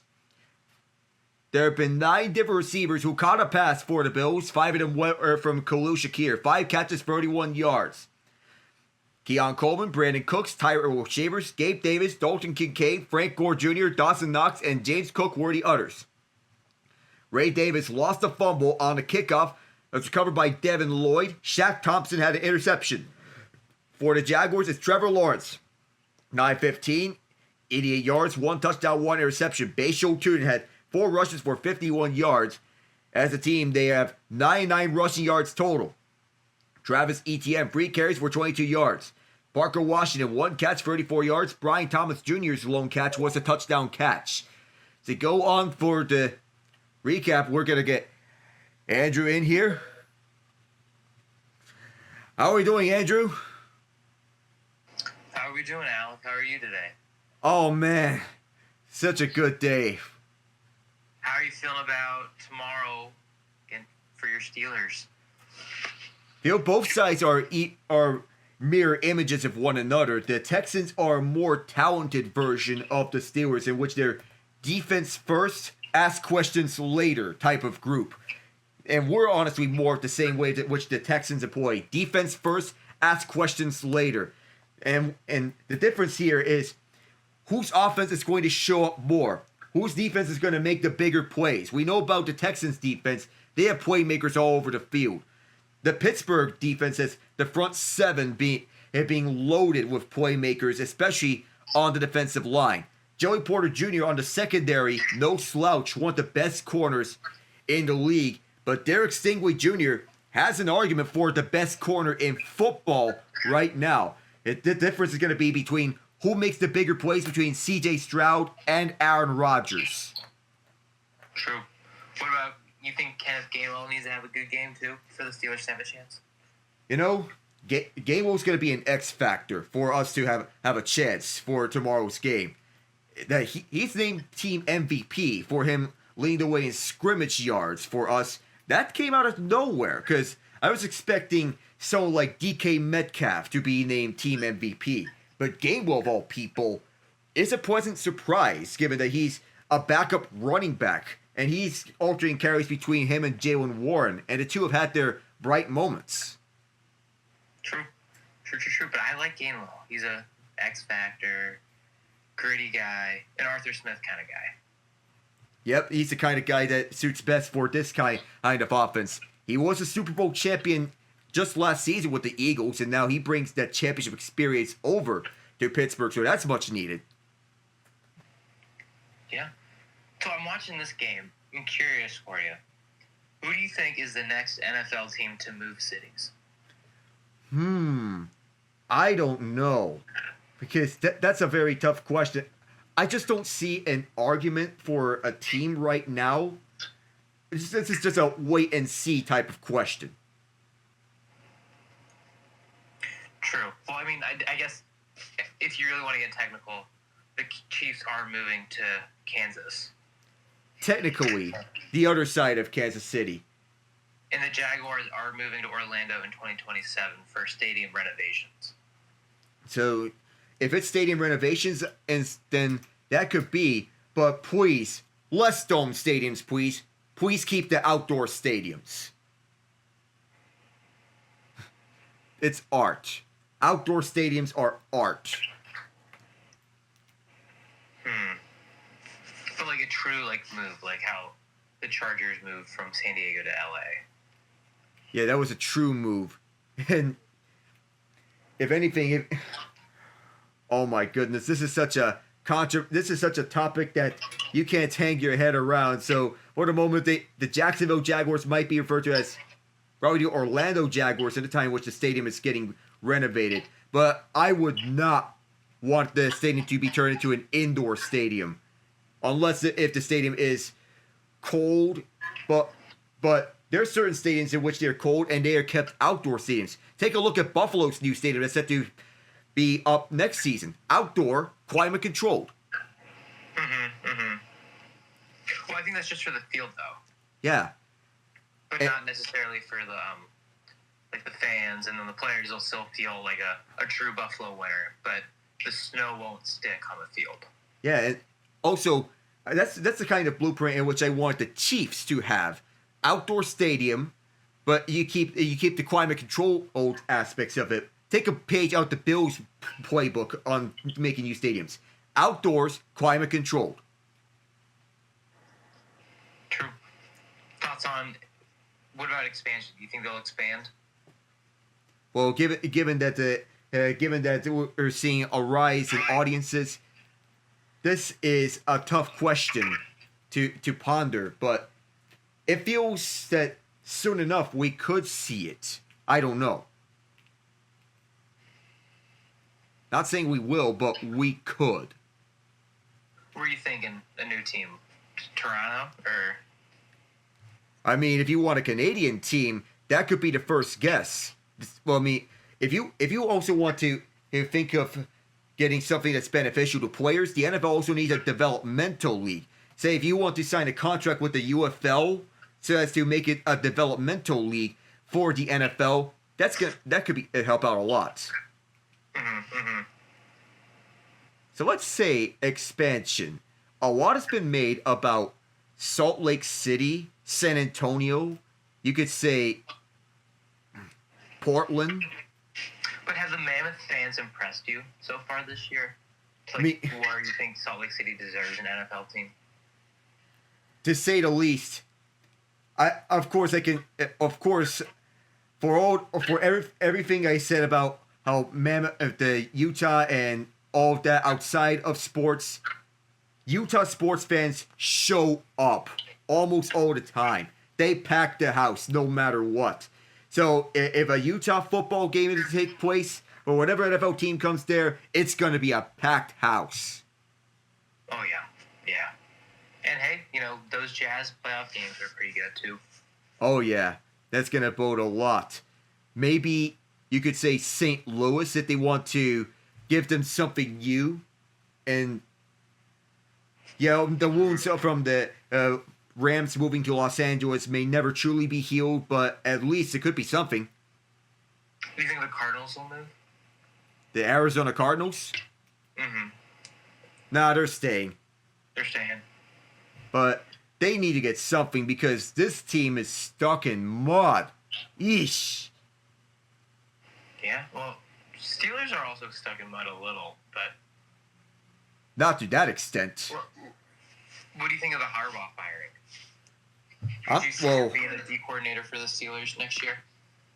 What I see is that they need to move on from him because he's worn out his welcome in Baltimore, but I'm kind of shocked that he got fired because the Ravens usually hold on to coaches for quite a while. See about the length that they held on to Brian Billick.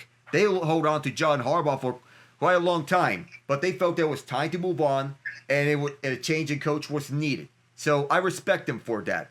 The number of blown leads in the fourth quarter was alarming, especially in his later years with Lamar Jackson.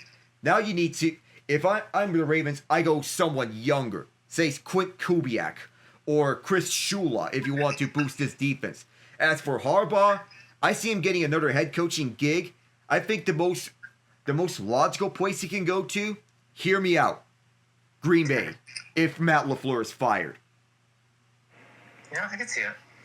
Well, so I'm curious, how this pertains to the Steelers. The ideal person in their building they wanted was Mike McDonald. And we know he's a good coach. But Harbaugh stayed around one season too late. Do you feel that there's someone in-house in Pittsburgh that could be that way and maybe Tomlin staying one season too late? I don't see it unless if they think Arthur Smith is the solution, which I don't think he is. But if Tomlin goes, the first person I'm looking at is Brian Flores. Mm-hmm. Because he was previously tied to Pittsburgh as a senior defensive assistant, and I think he's appropriate for the head coaching job in Pittsburgh if we were to bring it back and Tomlin goes. Mm-hmm. Okay. do you prefer someone with head coaching experience, or do you like a little more improvement? I mean, Flores is proven. He hasn't made the playoffs with Miami, but he made strides with his defense and turned that defense around. He can keep this defensive culture in Pittsburgh. Of course. So there you have it. For head coaching roles, I would go for Brian Flores if Mike Tomlin goes. So, but this is going to be a chaotic coaching cycle. All right, coming back here, second half, Cam Little kicks off, and back deep to return it is Ray Davis from his own 1 yard line. What a crazy sequence to end that first half, in which they spiked the ball off with a tenth of a second. They snapped it with a tenth of a second. They got the spike, but Cam Little missed a 54-yarder. See if he can rebound from that. Gonna recap yesterday's playoff games. Jacksonville allowed 43 rushing yards in the first half. And Liam Cohen gave the interview from Tracy Wolfson, wanting to have his run defense keep up that same integrity. The pass defense needs to have a turnaround. Tyro Shavers motions to the right of Dawson Knox. Extra lineman here is Alec Anderson. Here is Cook, just 2 yards up the middle. And this Jags run defense has been outstanding.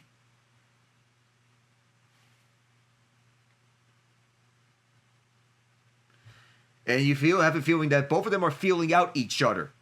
Shavers has returned to the game. He was injured previously.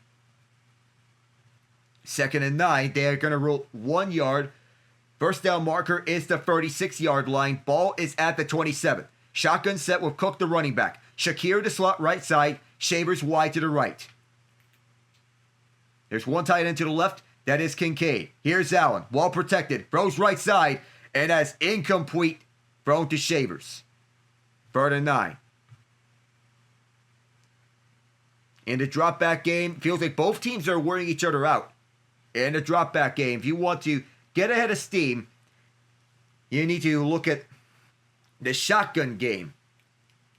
And go dead center. 3rd and 9. Fans on their feet. And two of my friends are at this game. One of them a Jags fan, the other a Bills fan. Bills are 3 of 6 on 3rd down. They are averaging 5 yards to go in these situations. It's a 3rd and long situation. Empty set for the Bills. 2 left and 3 right. Quick screen to Shavers on the right side. Trying to get towards the first down. And he does. That was Shakir, excuse me. Needed 9. He got 10.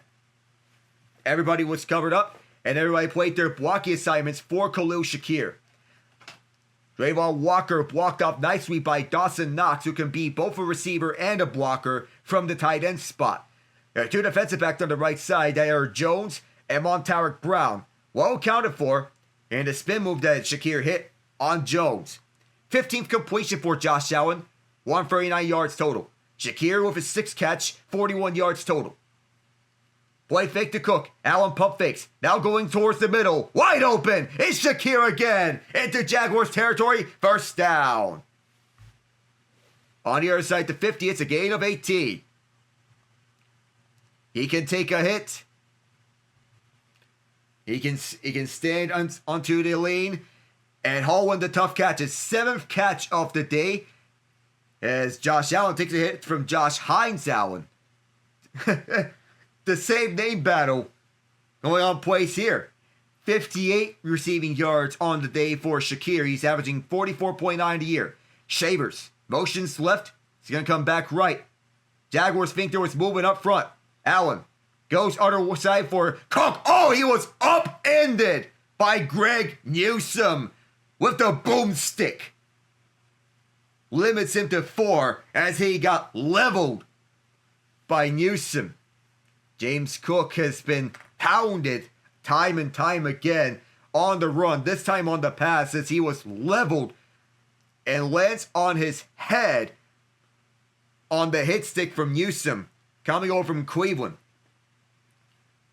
And the trade return for Tyson Campbell. Shakir in motion.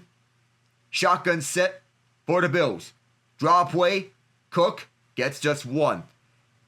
And he's limited to the 40-yard line. 3rd and 5. And that was Davon Hamilton, one of their top run defenders, with the stop. And he comes off the field as the pass defense gets on the field. Obvious passing down on 3rd and 5. Anthony Campanile, first-year defensive coordinator for the Jaguars. Most of these coaches are first-year coordinators. Liam Cohen.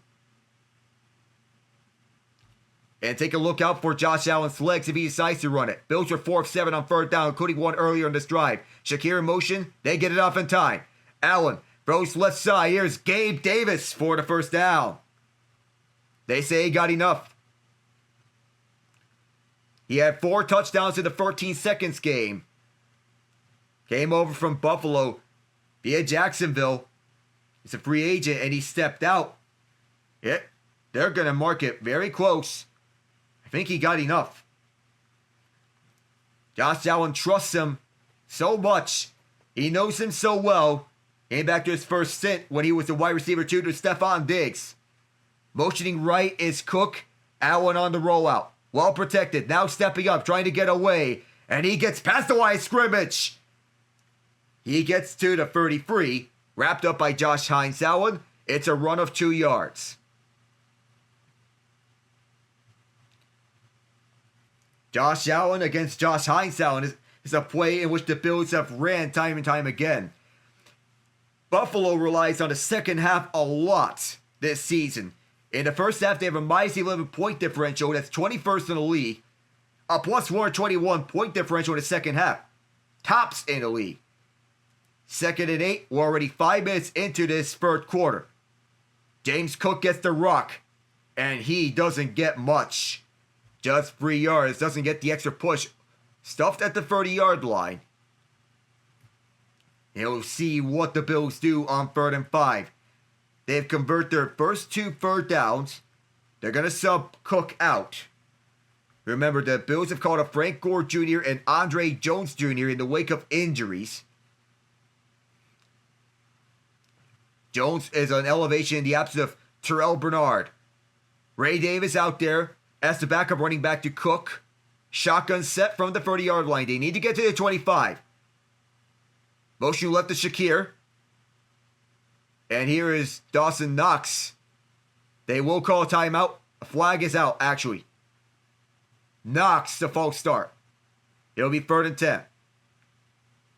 And we were wondering if Mitch Trubisky will be out there at any point because of the knee injury that Allen suffered when scoring that touchdown. And in pushing them back, it'll be a 53-yard attempt from this spot if they were held to a field goal on this incompletion, which would be a season long for Matt Prater. They're at the 35. Motion left is Shakir. They're changing up the formation. Ray Davis to the right of Allen. Play clock running down the 3. They get it off. Jags send 4. Allen slings it. And they get inside the 30. To the 29. It'll be 4th and 3 at the 28. And it'll bring up Prater. This will likely be a field goal try for Prater. His second attempt, he made the first one from 50. Mitch Wishnowsky is the holder. This one's from 47. Prater has been reliable for the Bills this season. Has not made a kick from beyond 52 this year. From the left hash, the kick is up. And he is perfect. 13 to 7. The Bills lead it now with 8:12 to go in the third.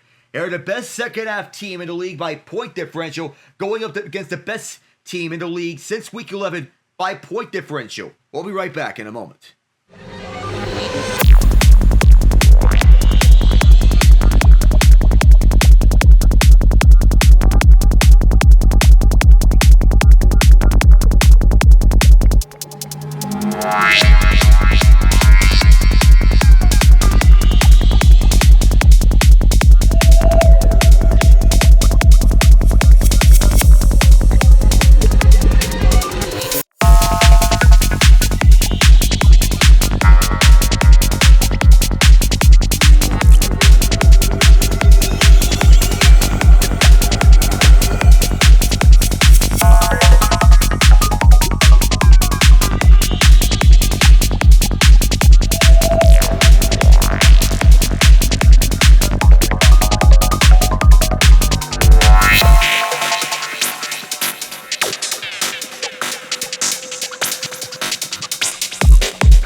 Bills are still up by one score. It is 13-7. Matt Prater has made 2 field goals, one from 50, one from 47. Cam Little missed his only field goal try. That was from 54 yards. There are some construction bars outside as for when the Jaguars begin the renovations to the stadium. Wisnowski boots it, and this will be fielded at the end zone and kneeled down at the front of it. 8:12 left in the third. The Jaguars looking to go all the way. Deion Dawkins, the Man of the Year club winner for the Buffalo Bills. And Logan Cook, this year's Walter Payton Man of the Year club winner for the Jaguars. For their work off the field. You can visit NFL.com/Man of the Year. The winner is to be announced during the NFL Honors on February 5th.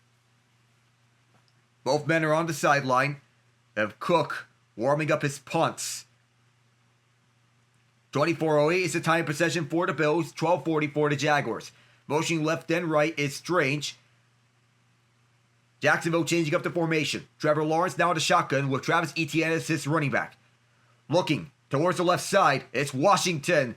And somehow it's a blown tackle. It's a first down.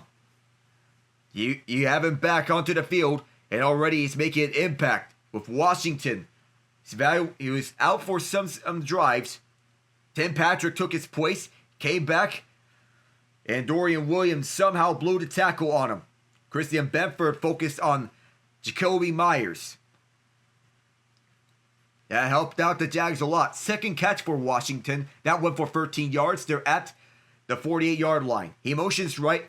Benford's on him. Toss play right side, Etienne.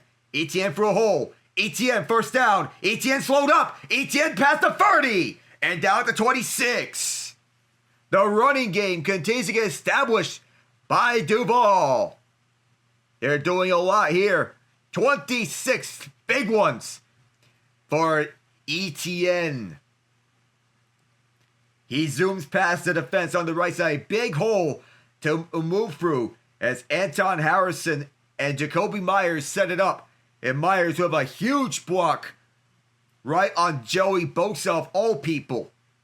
6:56 and counting left in the third. Shotgun set with 2 receivers to the right, 2 left. Trevor Lawrence looks. Well protected. Slings it right side. Broken up by Benford. Look towards Brenton Strange's way. Strange tried to hold him with one hand. Jordan Hancock, actually, not Benford, with the pass breakup. Or rather, Tre'Davious White. Oh, I got it wrong twice. That was White with his 11th pass breakup of the season. As he bumps Strange one-on-one on the right side. Second down and 10. As White is lined up opposite Brian Thomas Jr.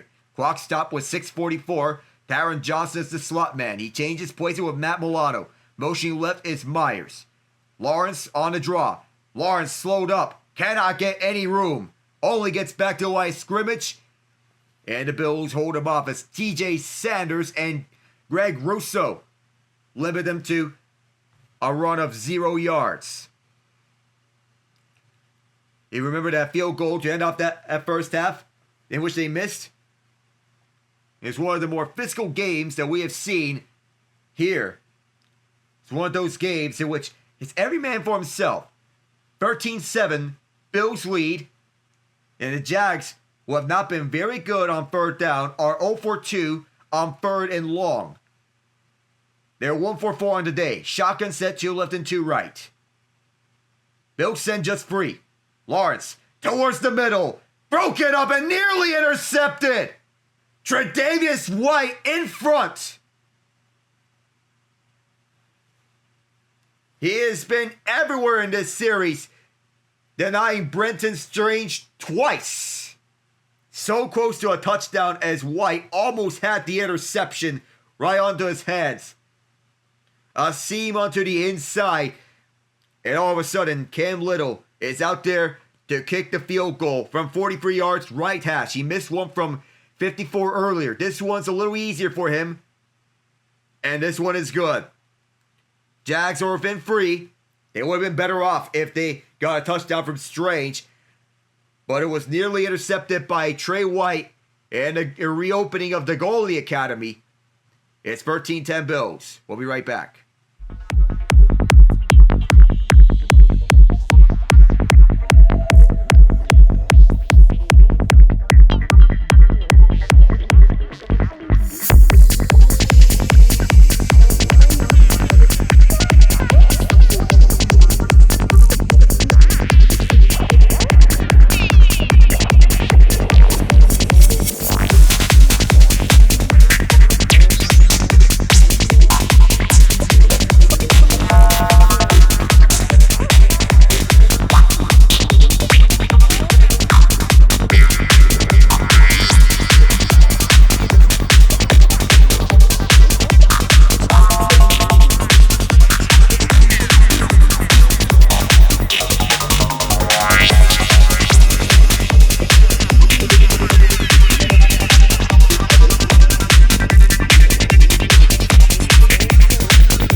Top-ranked pass defense against top-ranked run defense.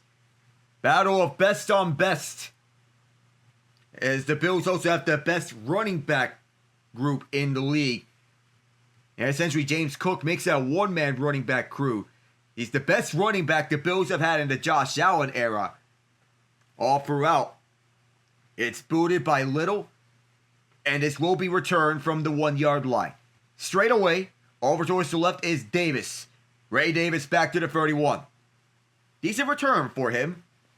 And the Bills will get on going from there. They have 4 straight Super Bowl appearances from 1990 to 1993. They have no wins to show for it, however. This is their 7th straight postseason appearance without a Super Bowl. And they don't have a Super Bowl appearance they show for either. They have lost their last 8 postseason road games. The last win came in 1992. That's 34 years ago. 5:41 is left in this third quarter, and the Bills will have to break a very, very long drought. Brandon Cooks motions right. It is James Cook. Again, the Jaguars are just stopping it on every turn. And what a game this has been for the Jags' run defense. They've been everywhere throughout. Everything has been hard to come by against the Jaguars' run defense, and for very good reason. All throughout. No holes to run through. Just 53 rushing yards on the game. 159.6 per average this season for the Bills. In the postseason, things are harder to come by. Cooks motions left. 223 total yards for the Bills as Allen, feeling pressure from his left. Down he goes! Josh Hines-Allen in the battle of the same names. He is in the house here in Duval. The Jags love it. He's looking outside, and this is a coverage sack. Everybody's covered. And Khalil Shakir was open for a brief moment, but likely that pass would have been broken up. And Hines-Allen chased him down throughout. Nobody was open. And he's been incredible this year. 9 sacks this year for Hines-Allen, which is a team lead. Motioning right is Kincaid. Empty set for the Bills. 3rd and forever. They need 20 yards for the first down. Throwing right side, and Kincaid never saw it. Incomplete. 4th down, and they'll have to punt it. It's a 3 and out. And the Bills are headed to the sideline. The Jaguars have a chance to take the lead. They can do more run plays. Mitch Wishnowsky to punt it off. And back deep is Parker Washington. They can also chase momentum with yet another punt return touchdown, which Washington has done twice this year.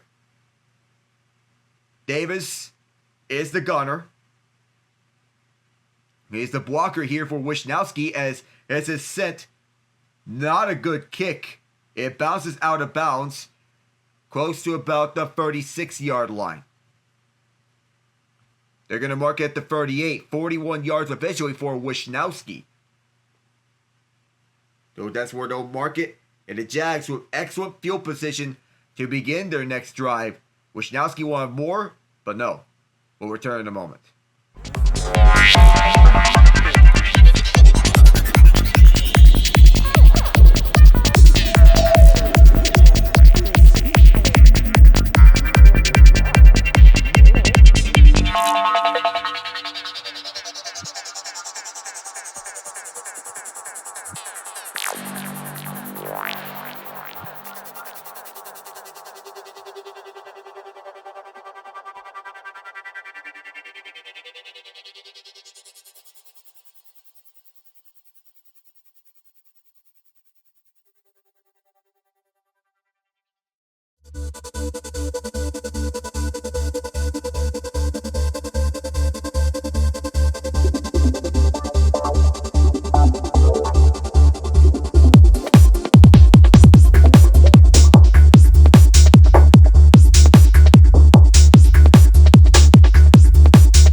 Jacksonville in good hands of where they're going to start this drive. They're at their own 38-yard line.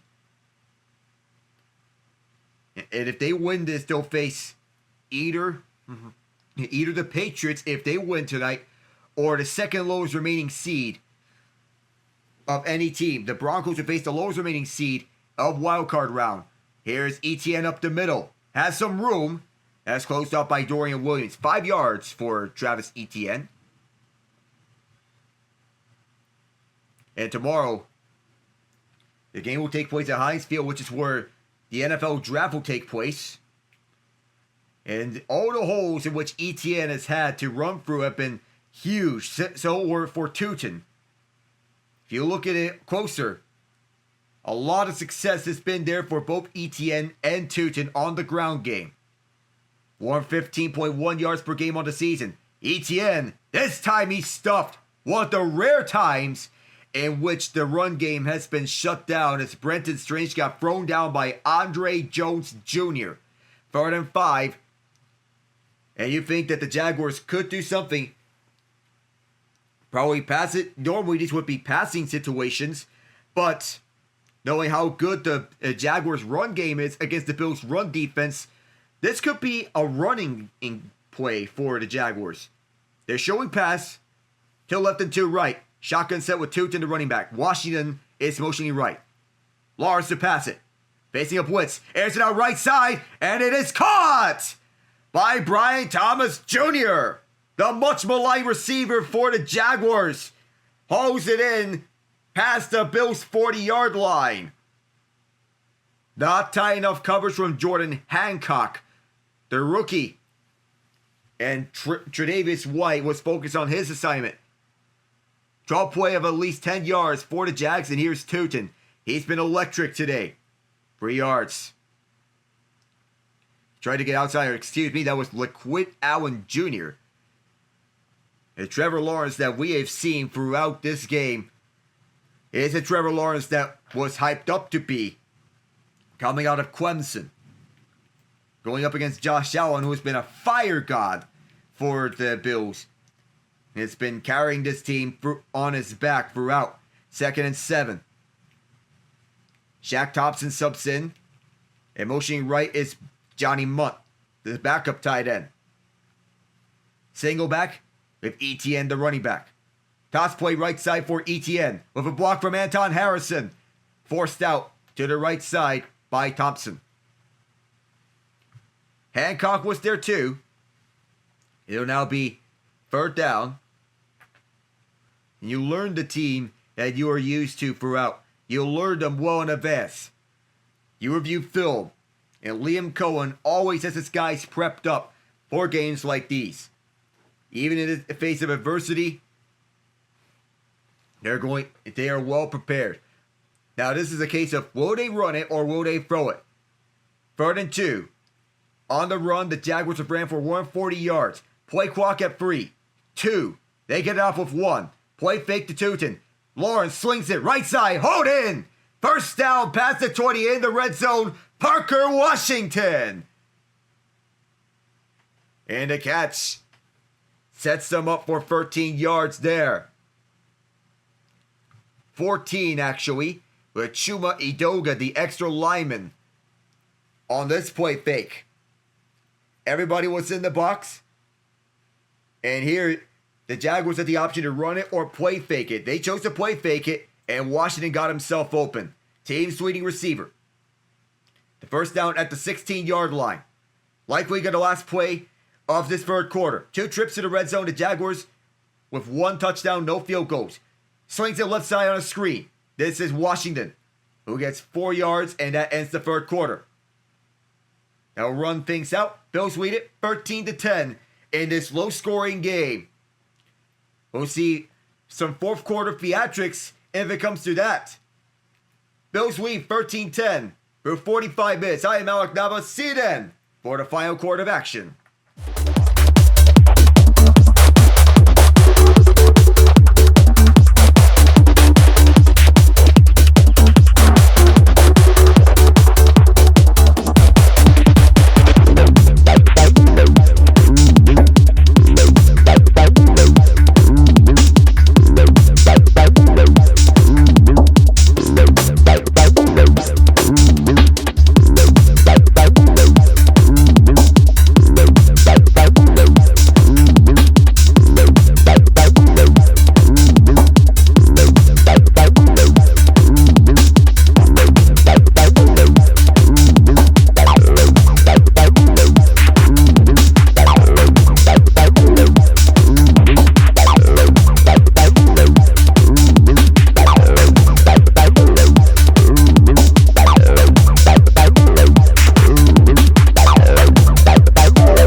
Jaguars have a chance to take the lead here with a touchdown. We're in the fourth quarter. I am Alec Nava. The Bills lead 13-10. 2nd and 6 at the 12-yard line. 4 rushes, 3 passes, and the ground game has been successful to all extents. 50 yards. A drive that spanned 3 minutes and 58 seconds. Trevor Lawrence under center, motioning around his Basho Tootin. 2 receivers right, and 2 more to the left. Lawrence to throw it. Got to test it right side, and open is Washington. Cuts the other way, trying to find a hole. Gonna get much of that, and he falls forward. Where's they gonna spot the football? For early in this fourth quarter, it looks like he's got enough. It'll be 1st and goal. His ability to cut around and make plays and shift around with his quickness has been remarkable for the Jaguars. You're going to call it 3rd and 1, actually. Tootin is the running back. They're 2 for 2 on 3rd and short situations. 3 for 7 on the day. Washington fakes the handoff on the fake haul. And here's a sneak. And he got the first down. So it's now 1st and goal from the 5-yard line. They do their work with it. And it's good, and that's a really good play call from Liam Cohen to get things up. Just sneak it through the middle. Give him the first down. It's these moments in which you as a young quarterback should make the most out of this work. This is 5th season in the NFL. Tied to a 5-year, $275 million extension. Puzzled many, but this season is paying off. 3 receivers to the left, 1 to the right. That is Thomas. Lawrence keeping himself again. And this time the Bills stuffed him. Shoved him back to the 6. Milano there. And it's Greg Russo as well. It's a quarterback draw. And everybody around read it. Milano, Hancock, and Russo. And Liam Cohen wanting to get more run blocking onto his right side. Didn't get it. John McDermott's defense was up to the task. 2nd and goal from the 6-yard line. Lawrence throwing it this time. Looks middle. Now slings it.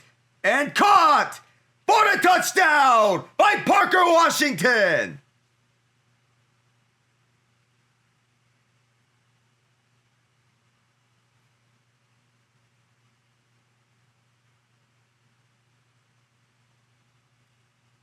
We have an injury on the play, however. They're getting the medical staff out there in the meantime. Parker Washington getting himself open in space. Winning a one-on-one match of Christian Benford, who can only do so much on that play, was behind him. And that was an excellent throw. A+. And that's why many see the Jaguars as the favorite to emerge from the AFC. In the meantime, that injury was to Anton Harrison, the right tackle. He missed much of the first half of an injury. Came back for the second half. He's helped turn things around. We'll step away.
This stadium is a pool here. And it's one of the few stadiums and arenas in this country with a pool. About Chase Field's pool, home of the Arizona Diamondbacks, goes to Anton Harrison. He's got up onto the sideline. The Jaguars fans celebrating that touchdown immediately turned their concerns to Harrison in the wake of that injury. The extra point here is good. It's a 4-point lead for the Jaguars. Now the question is, who is going to be the reserve right tackle now that Cole Van Lanen is out for this game? Because he's out with a knee injury, one of several inactives for the Jaguars.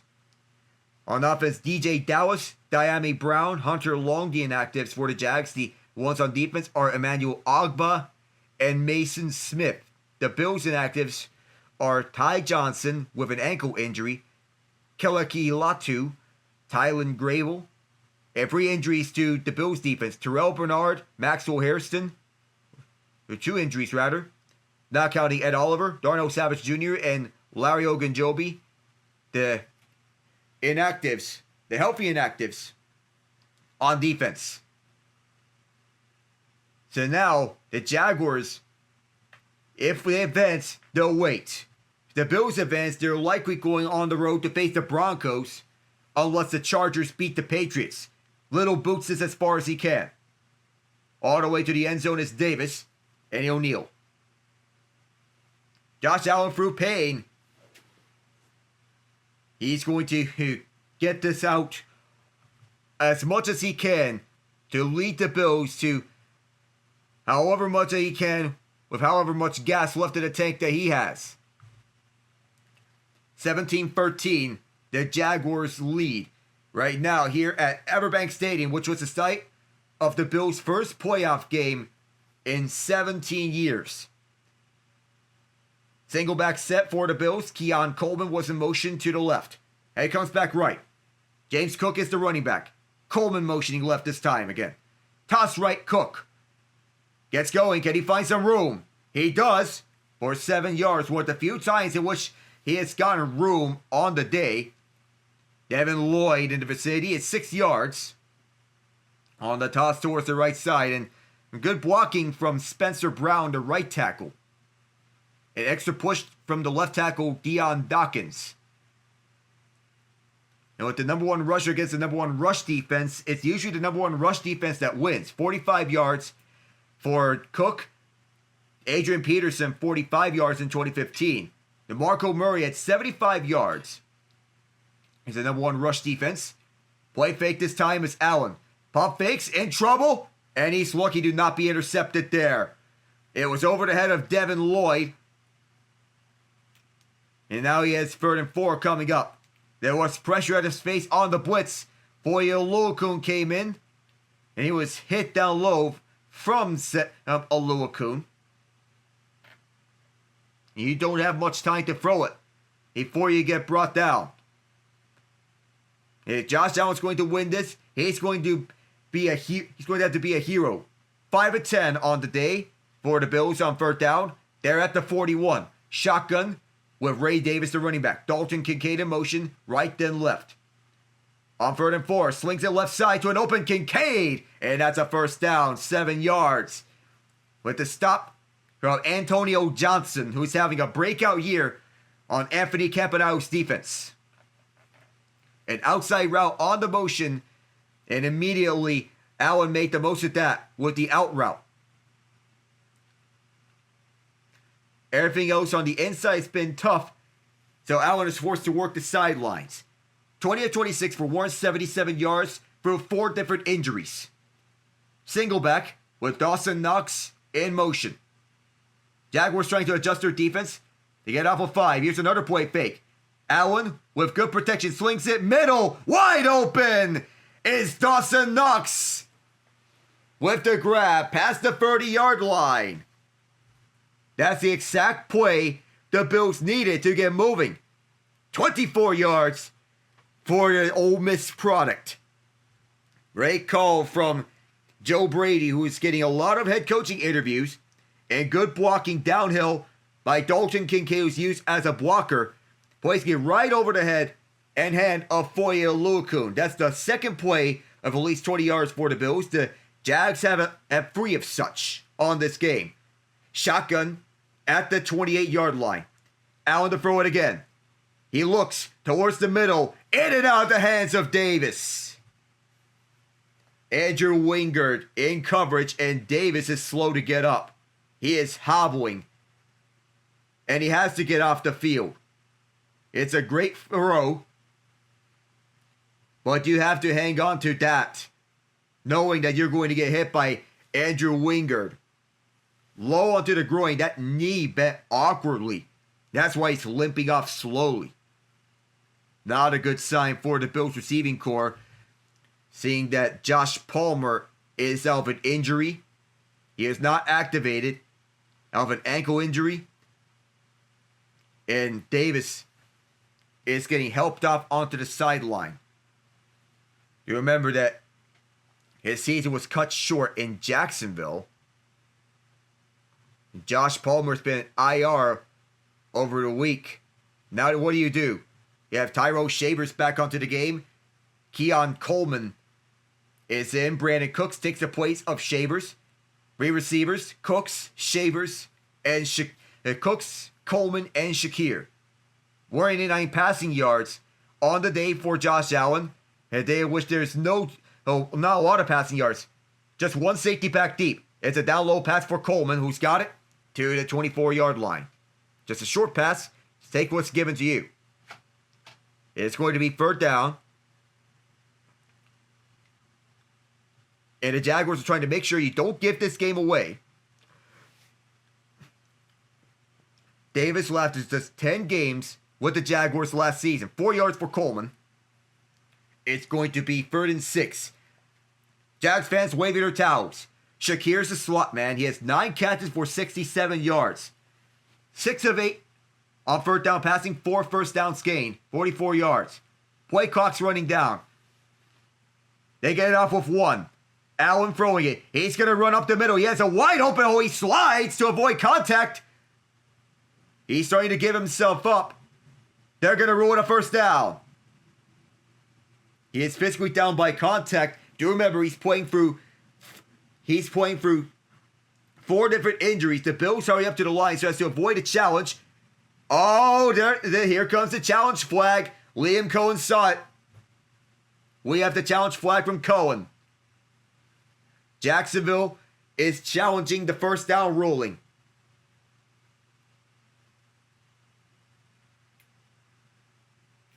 So we're going to step away here as Josh Allen did give himself up. He is now going to get the contact. That looks awfully close. We'll be right back.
Jaguars challenged, and the play has been reversed.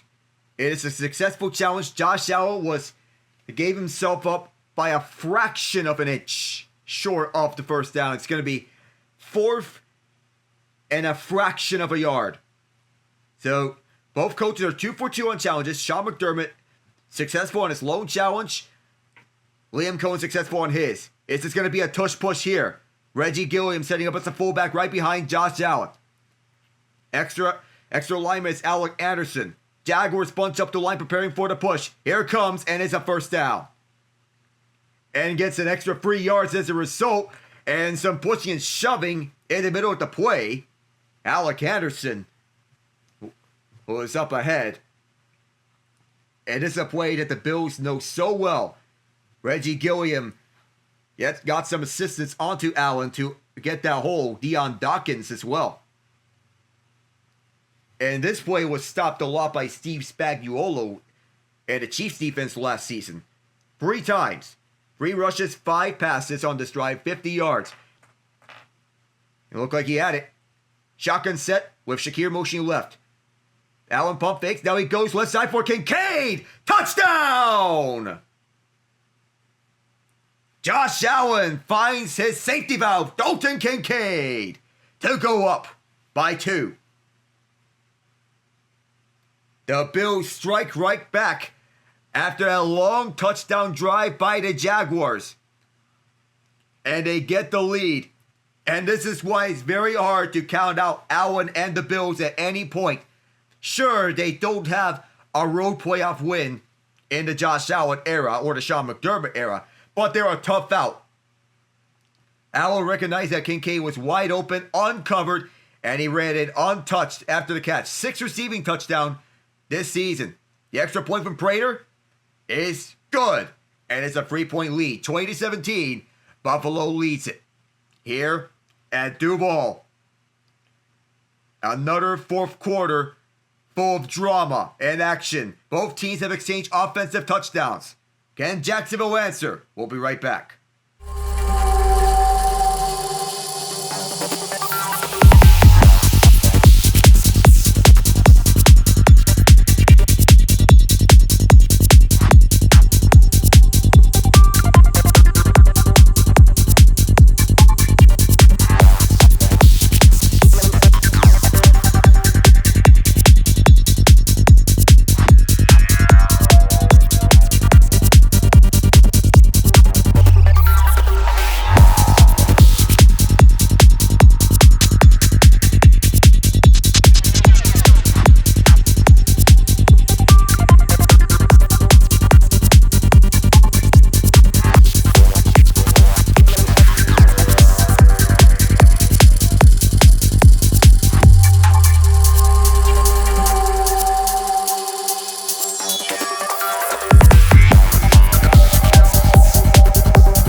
Buffalo's run defense has to amp up the pressure They've been getting gashed all game long. 141 yards as a team are the Jaguars. 144 if you take away that early stuff on Parker Washington on a jet sweep. This ball will bounce and will be picked up at the 16-yard line. Trying to find something out of nothing is Basio Tootin, only can get back to the 23-yard line. Good special teams coverage for the Bills that time. And for the Jaguars, they have not allowed a 75-plus yard rusher on the season. But the Bills are threateningly close. With some Josh Allen scrambles, 6 carries, 23 yards. James Cook, 14 carries, 45 yards. And Gabe Davis is getting carted off. That knee bent awkwardly.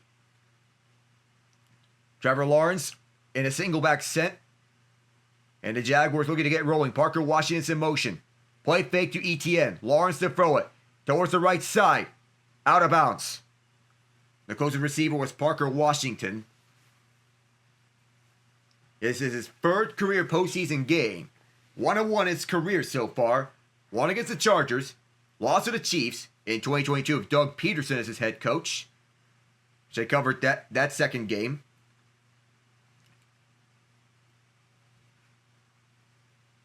And now this wide receiver core for the Bills is getting very thin for the Bills. As Gabe Davis, his season is over. Lawrence throwing it with the Bills sending pressure towards the right side. Caught, picked up by Thomas. Gashes by, first down. Stopped by Cole Bishop for further damage. And Bishop trips him up, the Utah product and the Boston, Massachusetts native. It's a dump off to Travis Etienne onto the right side. He was coming right after it. And for Lawrence to go for his progressions, making great reads throughout the second half of this season. 95 total yards for Lawrence's teammate at Clemson and Jacksonville. On the motion right is Washington. Etienne can only muster 2 yards this time. One of the few times in which the Bills have managed to stop on the run. Patrick McCarry a little slow to get up, but he should get back up. Shaq Thompson, a pickup for the Bills, formerly with the Carolina Panthers. He went to the Super Bowl with the Panthers in his rookie year, when they won 15-1, with one of the sneakily best defenses in the NFL with Luke Kuechly, Thomas Davis, Josh Norman, Charles Johnson, and company. They also traded for Jared Allen. You remember that. 2nd and 8.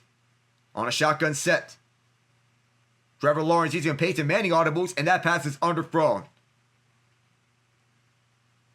Etienne, again, the target. It'll be 3rd and 8. And the Bills are getting very aggressive on defense. It goes towards the left side. There was a hole to be found, but the Bills pressure, the tip. It was a nice tip from Benford, by the way, so it was not underthrown. Anton Harrison is back in the game at right tackle. Good to see him back. The Jaguars are 2 of 5 on 3rd down passing with 2 first downs. They could use a conversion here. Washington was in motion left. Lawrence on a deep drop back. Chased by Russo and one other player. Flagged out, incomplete. And it's in the secondary area. This could go against Buffalo. It looks like it's defensive holding.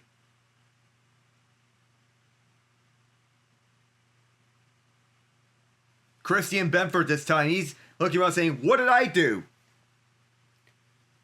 They didn't call Mavolato on this one, but they called Benford for holding onto Jacoby Myers. Huh.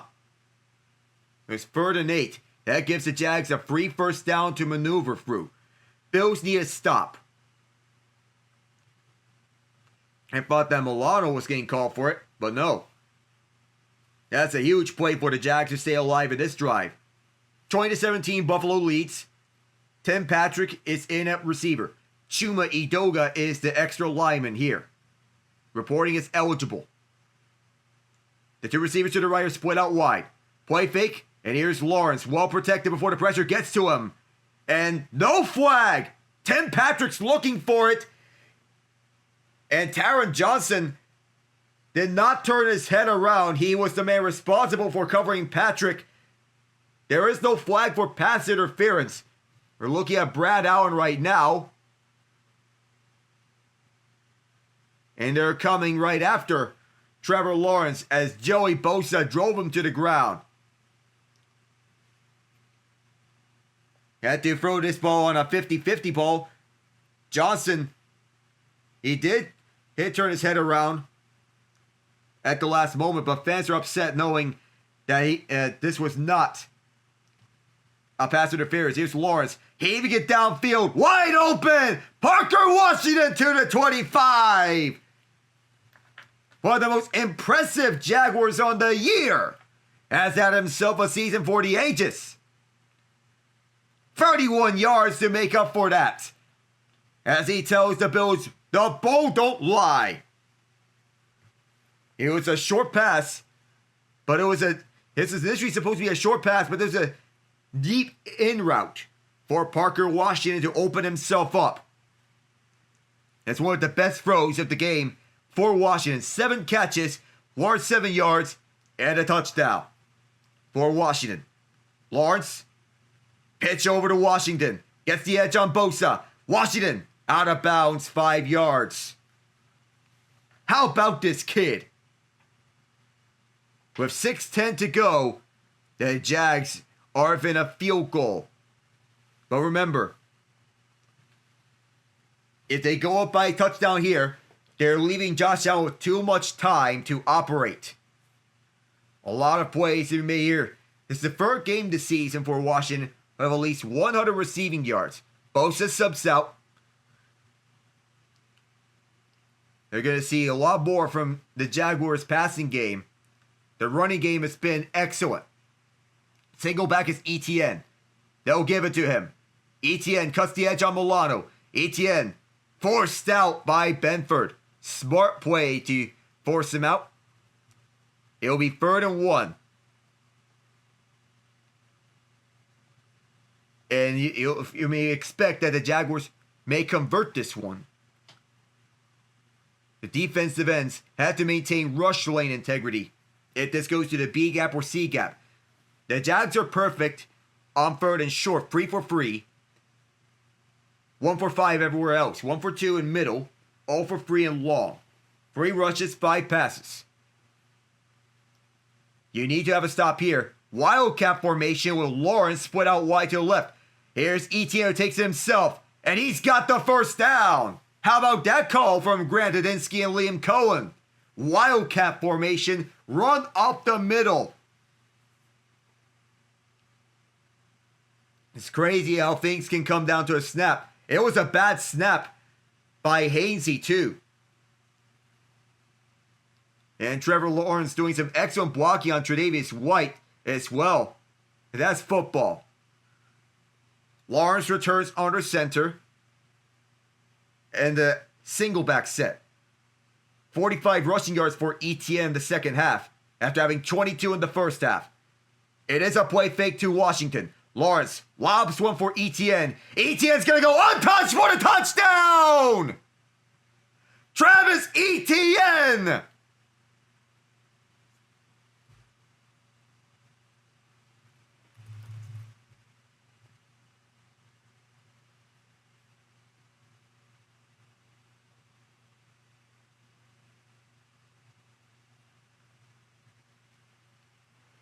He's going to run out towards the right side on this play fake. And a lob pass set up for him. Perfectly placed. No tackle. It's poor mechanics from Jordan Hancock, who could not shoestring him. First career postseason receiving touchdown for Lawrence's teammate Clemson. And the extra point is good. Clemson teammates connect together.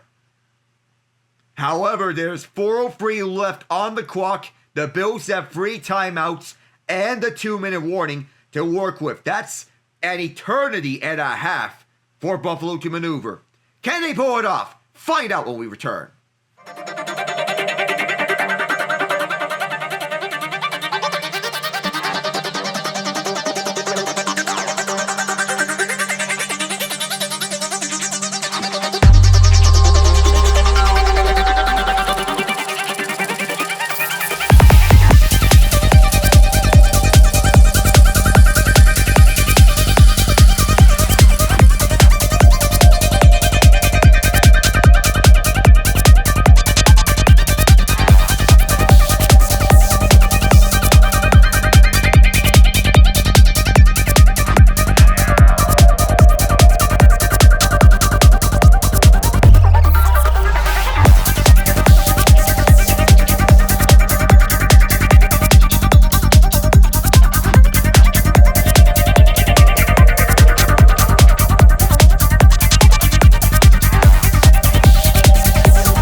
24-20. That's the Jaguars' lead. With 4:03 left in the fourth quarter, the Bills trying to snap a 34-year drought of not winning a road playoff game. Travis Etienne, the most recent touchdown. It's been another lead change in a season full of unpredictability. All sorts of chaos. Booted from Little. Return from the 3-yard line. Near side. This will be Ray Davis. Splits the gap and goes to the 34. So at 3:58, that's where the Bills will start this drive. And Josh Allen, 23 of 30 for 220 yards. Passing, 23 rushing yards. 2 total touchdowns for Josh Allen. Trevor Lawrence has 3 total touchdowns to 1 interception, 207 yards. And Lawrence being a dark horse MVP contender. Many mentioning Matthew Stafford and Drake May. But don't forget about Trevor Lawrence. The last road playoff win for the Bills, the 1992 AFC Championship. Kincaid's motion to the left of Deion Dawkins. Allen immediately begins with a sling to the left side. And has hauled in for a tight window by Shakir, 8 yards. And you still have to stay aggressive if you're Buffalo and you want to run out as much clock as possible. But leave enough time for you as you can so that you can give Allen a chance to get the win here in Duval. The only touchdown at the last playoff game between these two teams was Ben Koyak from Blake Bortles. The other 2 scores were field goals. 2nd and 2, it is James Cook, the running back. Tyro Shavers is to the right. And Cook, he is stopped short. Half a yard short. He'll be 3rd and half a yard. This run defense, the best in the league, still not allowing a 75-yard rusher. That still rings true. But James Cook, 46 yards. Here we go. And Josh Allen needs help. Oh, he was shut down. Where are they going to spot the ball is the question. They have him short for the moment. So now we're going to have a virtual measurement. There's only 2:42 left. Doesn't matter where you put this ball. Do remember, a tush push was stopped 3 times by Steve Spagnuolo and company in last year's AFC Championship game. And from the vantage point of the sideline, yes, he did get the first down.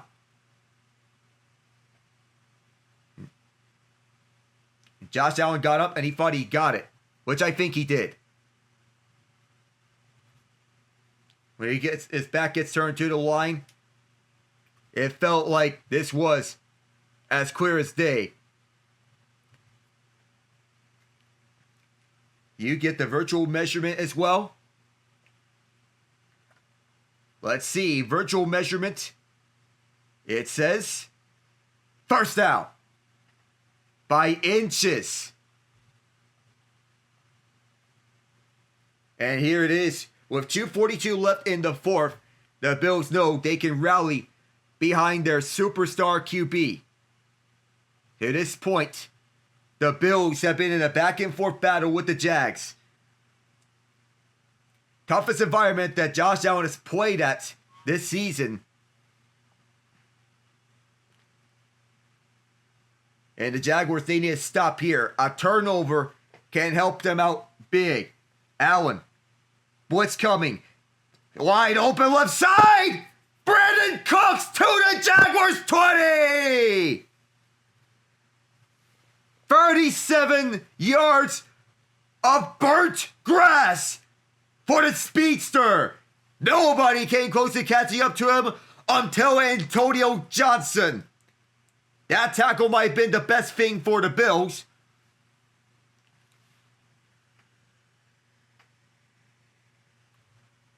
And 2 minutes to go. As we're at the 2-minute warning, we'll be right back.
Buffalo in Jacksonville territory. They need a touchdown. But they cannot leave too much time on the clock for the Jaguars to strike right back. They're at the Jacksonville 20-yard line, right at the red zone. 3 timeouts each. Shotgun set. Josh Allen has James Cook to the left, or rather, that's Khalil Shakir. Keon Coleman wide up left side.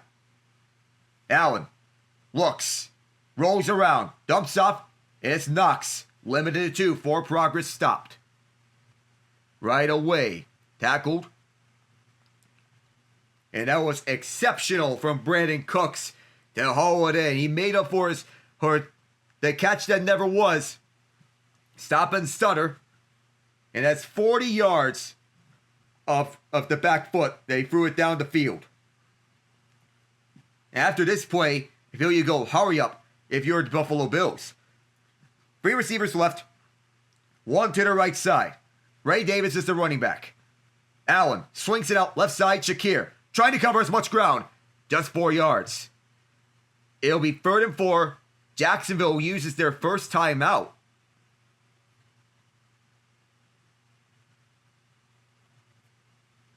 They were a little late in using their timeout.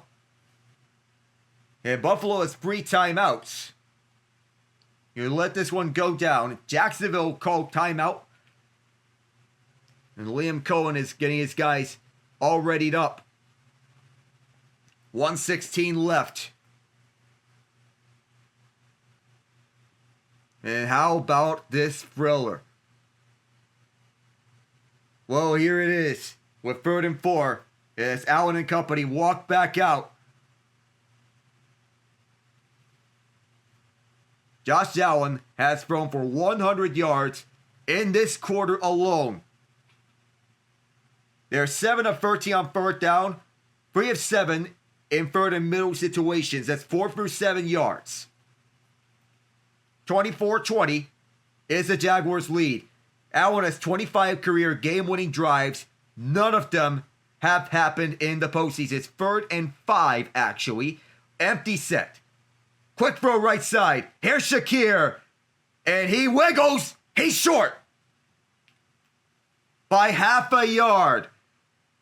And now that's very generous to spot. No coaches' challenges in the last 2 minutes of play. 1:10 to go. That's where the Jaguars will call their second timeout.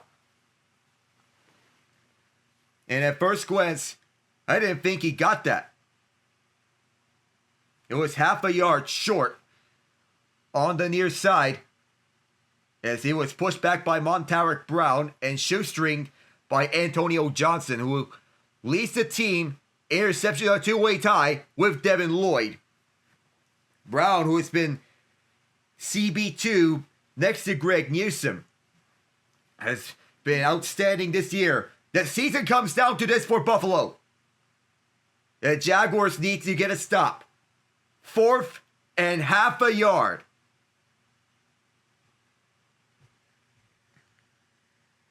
The Jaguars used their 2 timeouts. And Jacksonville wanting to stop the run if the Bills decide to go with the run. This is it. 4th and inches, crowd on their feet.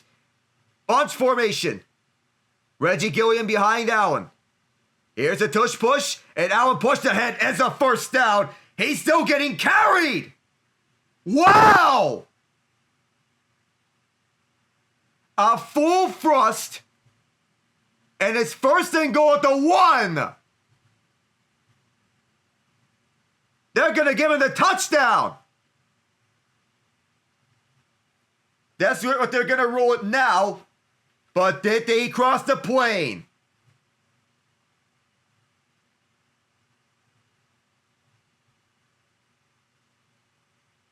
Well, Osiris Torres just kept on carrying him through, and I don't think he ever got to the end zone. I think his hip was down. But that was an incredible play call. But this will be a 10-second runoff unless the Bills decide to use their timeout. They think he's short by a yard. 1 yard.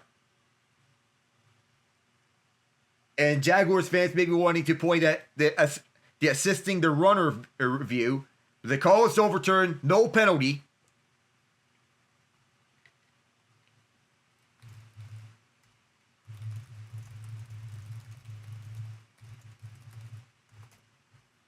I think here, if you're Jacksonville, you need to get a stop if you're going to hold up. Or maybe just let him score the touchdown so that you can get one of your own. However, you have one timeout. You don't have the 2-minute warning with you. 1:02 left. But how soon do you go?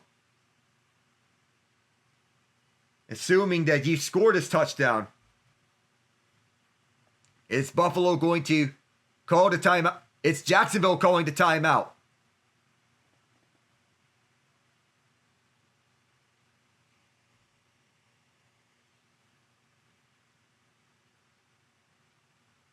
That's very smart that Jacksonville is taking their last timeout to avoid the 10-second run-out because it's a running clock.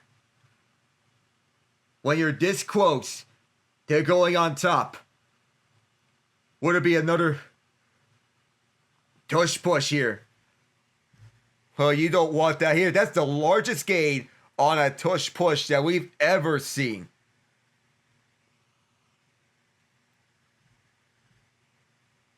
To dive down with the foot forward if you can.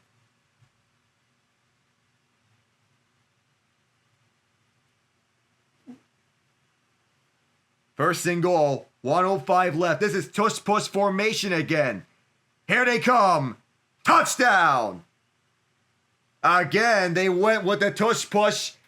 And Josh Allen has put the Bills in front. What a drive.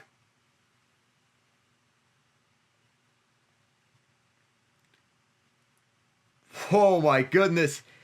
This drive has been absolute madness. The Brandon Cooks catch. And then you have the 8-yard tush push. That's the 6th game this season. With at least 2 rushing touchdowns. 4 injuries in all. And now you have to make this PAT first. How far did the Jaguars return it? 1:04 is left. Left hash and all. Extra point is good. It is 27-24. Buffalo on top.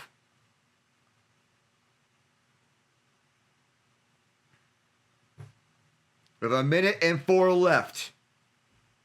This is the 4th lead change in the 4th quarter. Tied for the most in NFL postseason history.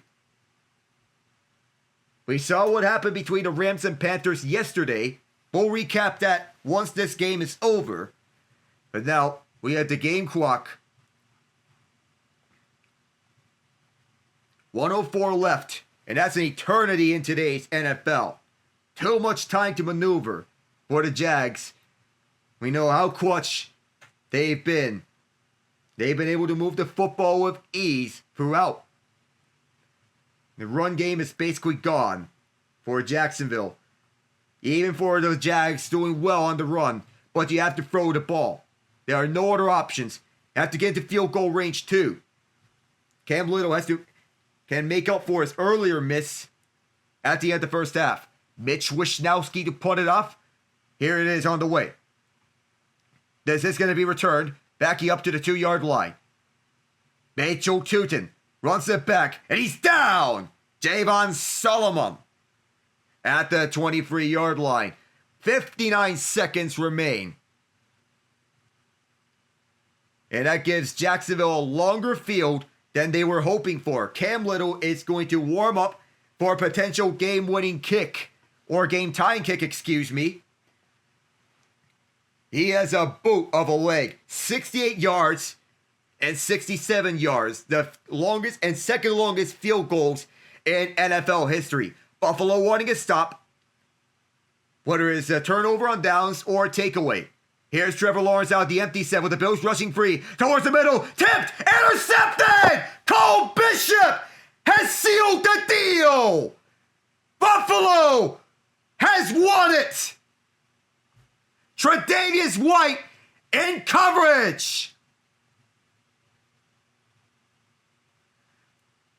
The Buffalo Bills are going to end their long drought.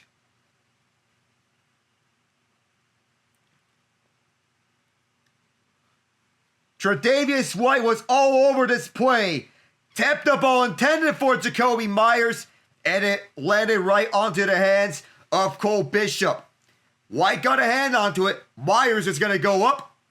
Bishop, the team leader in tackles, might just send the Bills on to Denver or New England, depending on where they end up. 1 or 2 kneel downs. And Sean McDermott and Josh Allen will get their first ever road playoff victory. And Buffalo, they know they have a lot to prove. They have a chip on their shoulder wanting to make the Super Bowl. The second kneel down, that's it. For the first time since 1992, the Buffalo Bills pick up a road playoff win. They down the Jacksonville Jaguars and advance to the divisional round. What a game!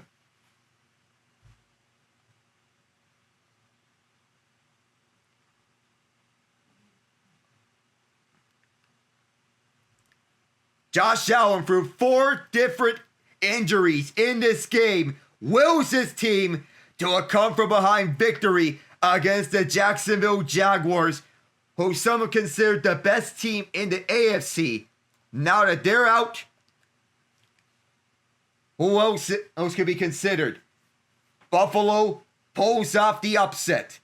Your final score, 27-24. The Buffalo Bills on top.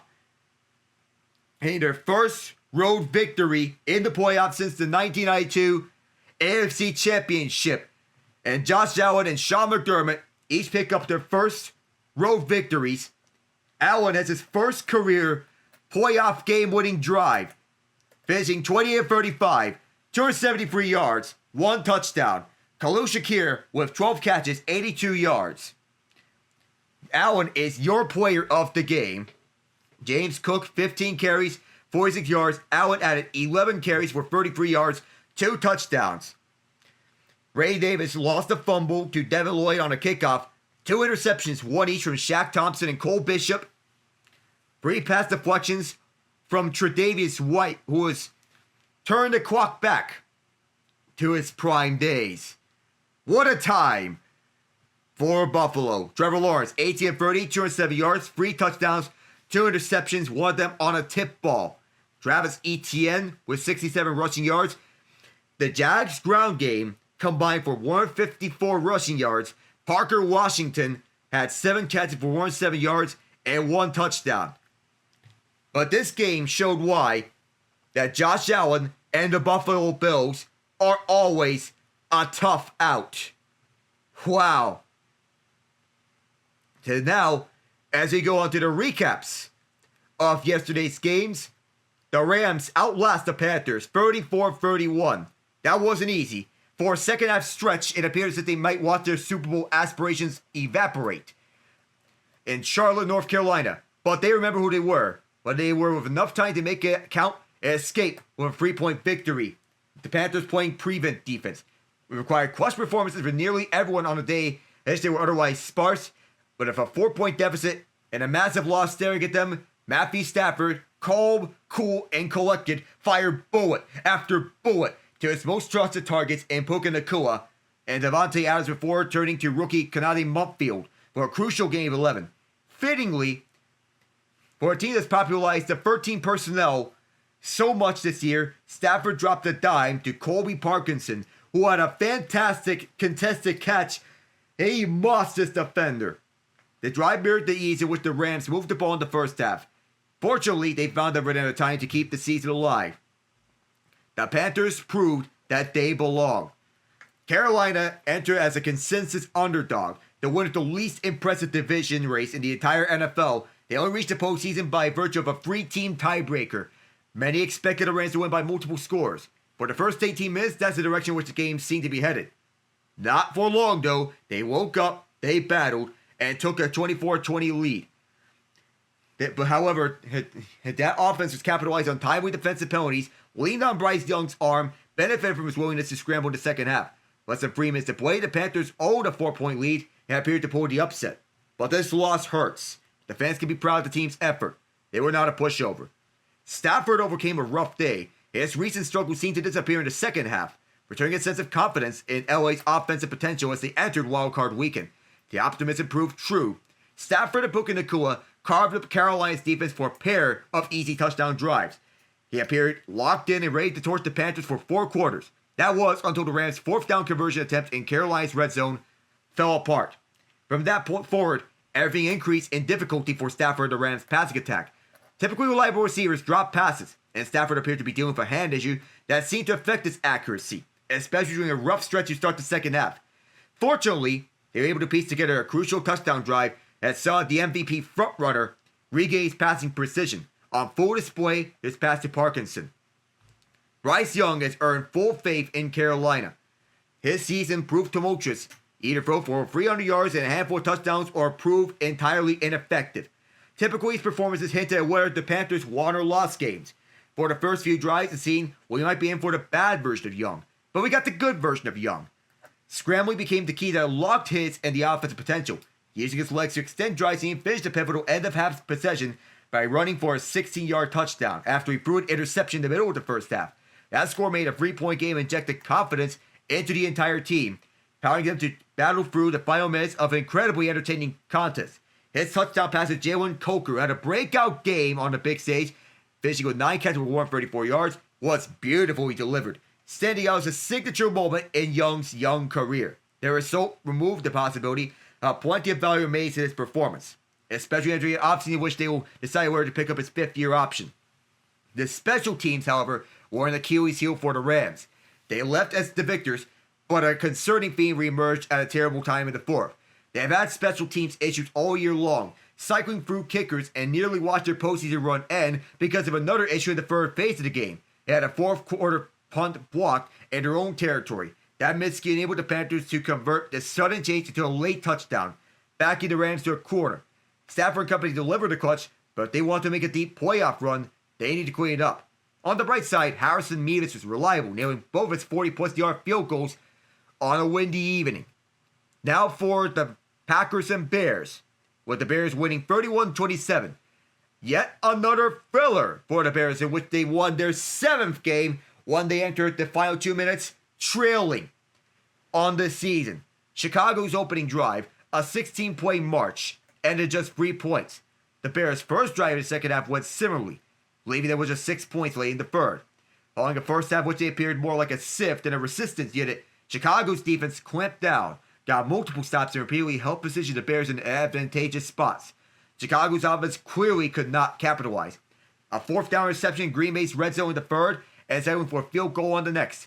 Fortunately, Green Bay had forced Chicago a lot of time to continue to chip away at their lead, and Caleb Williams found the same clutch gene, powering the Bears to a collection of heart-stopping wins on the season.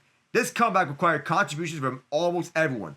Devin Duvernay returned the punt to the Packers' 35 to help the Bears score a quick 3 points. Colson Loveland powered a touchdown drive that DeAndre Swift finished with 2 hard runs. Williams made a physics-defying throw to Rome Odunze on a must-have 4th down to keep their hopes alive in the 4th quarter, and DJ Moore hauled in the game's most important touchdown to put the Bears ahead of it for good. Dennis Allen's defense had to stand tall for the second half just to buy their offense time to figure things out, and by the time the clock hit triple zeros, the Bears had a victory that meant more to the franchise than any other over the last 15 years. It's only fitting they did it in thrilling fashion against their hated rival. While Matt LaFleur's familiar with the feeling of losing in painful fashion the regular season, it's going to be very hard for the Packers to move on for this one. Owning a 21-3 lead that was reduced to 21-9 after Jeff Halfway's defense stood tall in the red zone again in the 4th quarter, Matt LaFleur refused to commit to shortening the game and increasing the difficulty of a potential comeback for the Bears.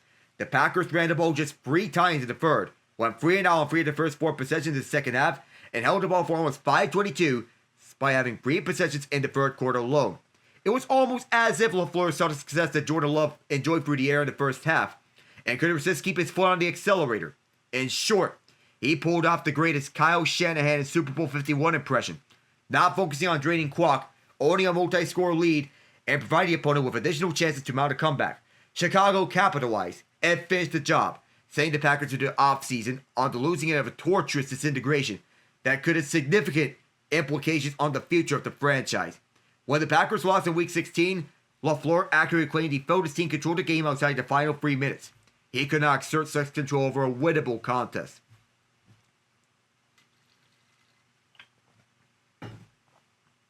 The Bears defense has hung their hat on forcing turnovers this season, leading the NFL in takeaways and turnover differential while posting a perfect 9-0 record when forcing 2 or more takeaways and 2-6 when only logging 1 or fewer.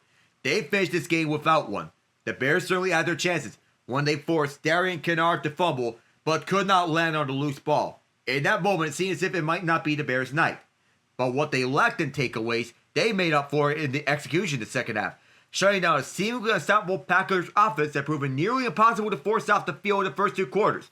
When the game got close, Hines-Allen dialed up the pressure, asking his defensive backs to handle man coverage duties with little, if any, help over the top.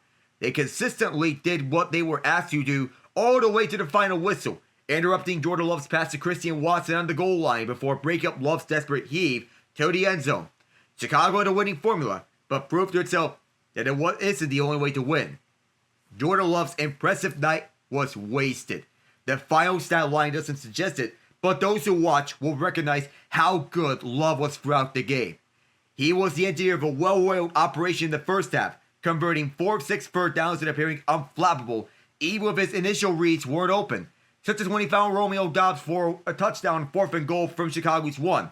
He was dialed in until it became clear his offense needed more balance in order to maintain success and composure, and was asked to throw them into prolonged possessions while owning a healthy lead. He came up short. That doesn't take away from what he did throughout the game. He delivered some excellent passes in the 4th quarter, a touchdown drive that put the Packers ahead by 11 with only 6:36 to play, and moving the Packers to the field goal range again late before Brandon McManus missed his second field goal of the night, along with his missed extra point. He also fired a bullet on a must-have 4th and 7 to Matthew Golden to keep the final drive alive. Then lofted a perfect pass to a crossing Jaden Reed late in the drive, but Reed dropped the pass that could have given the Packers a legit chance to win in the final seconds. Instead, his last throw stand out as the lasting and painful image of the end of Green Bay's season. An unfair reality for a QB who did almost everything possible to lead the team to victory.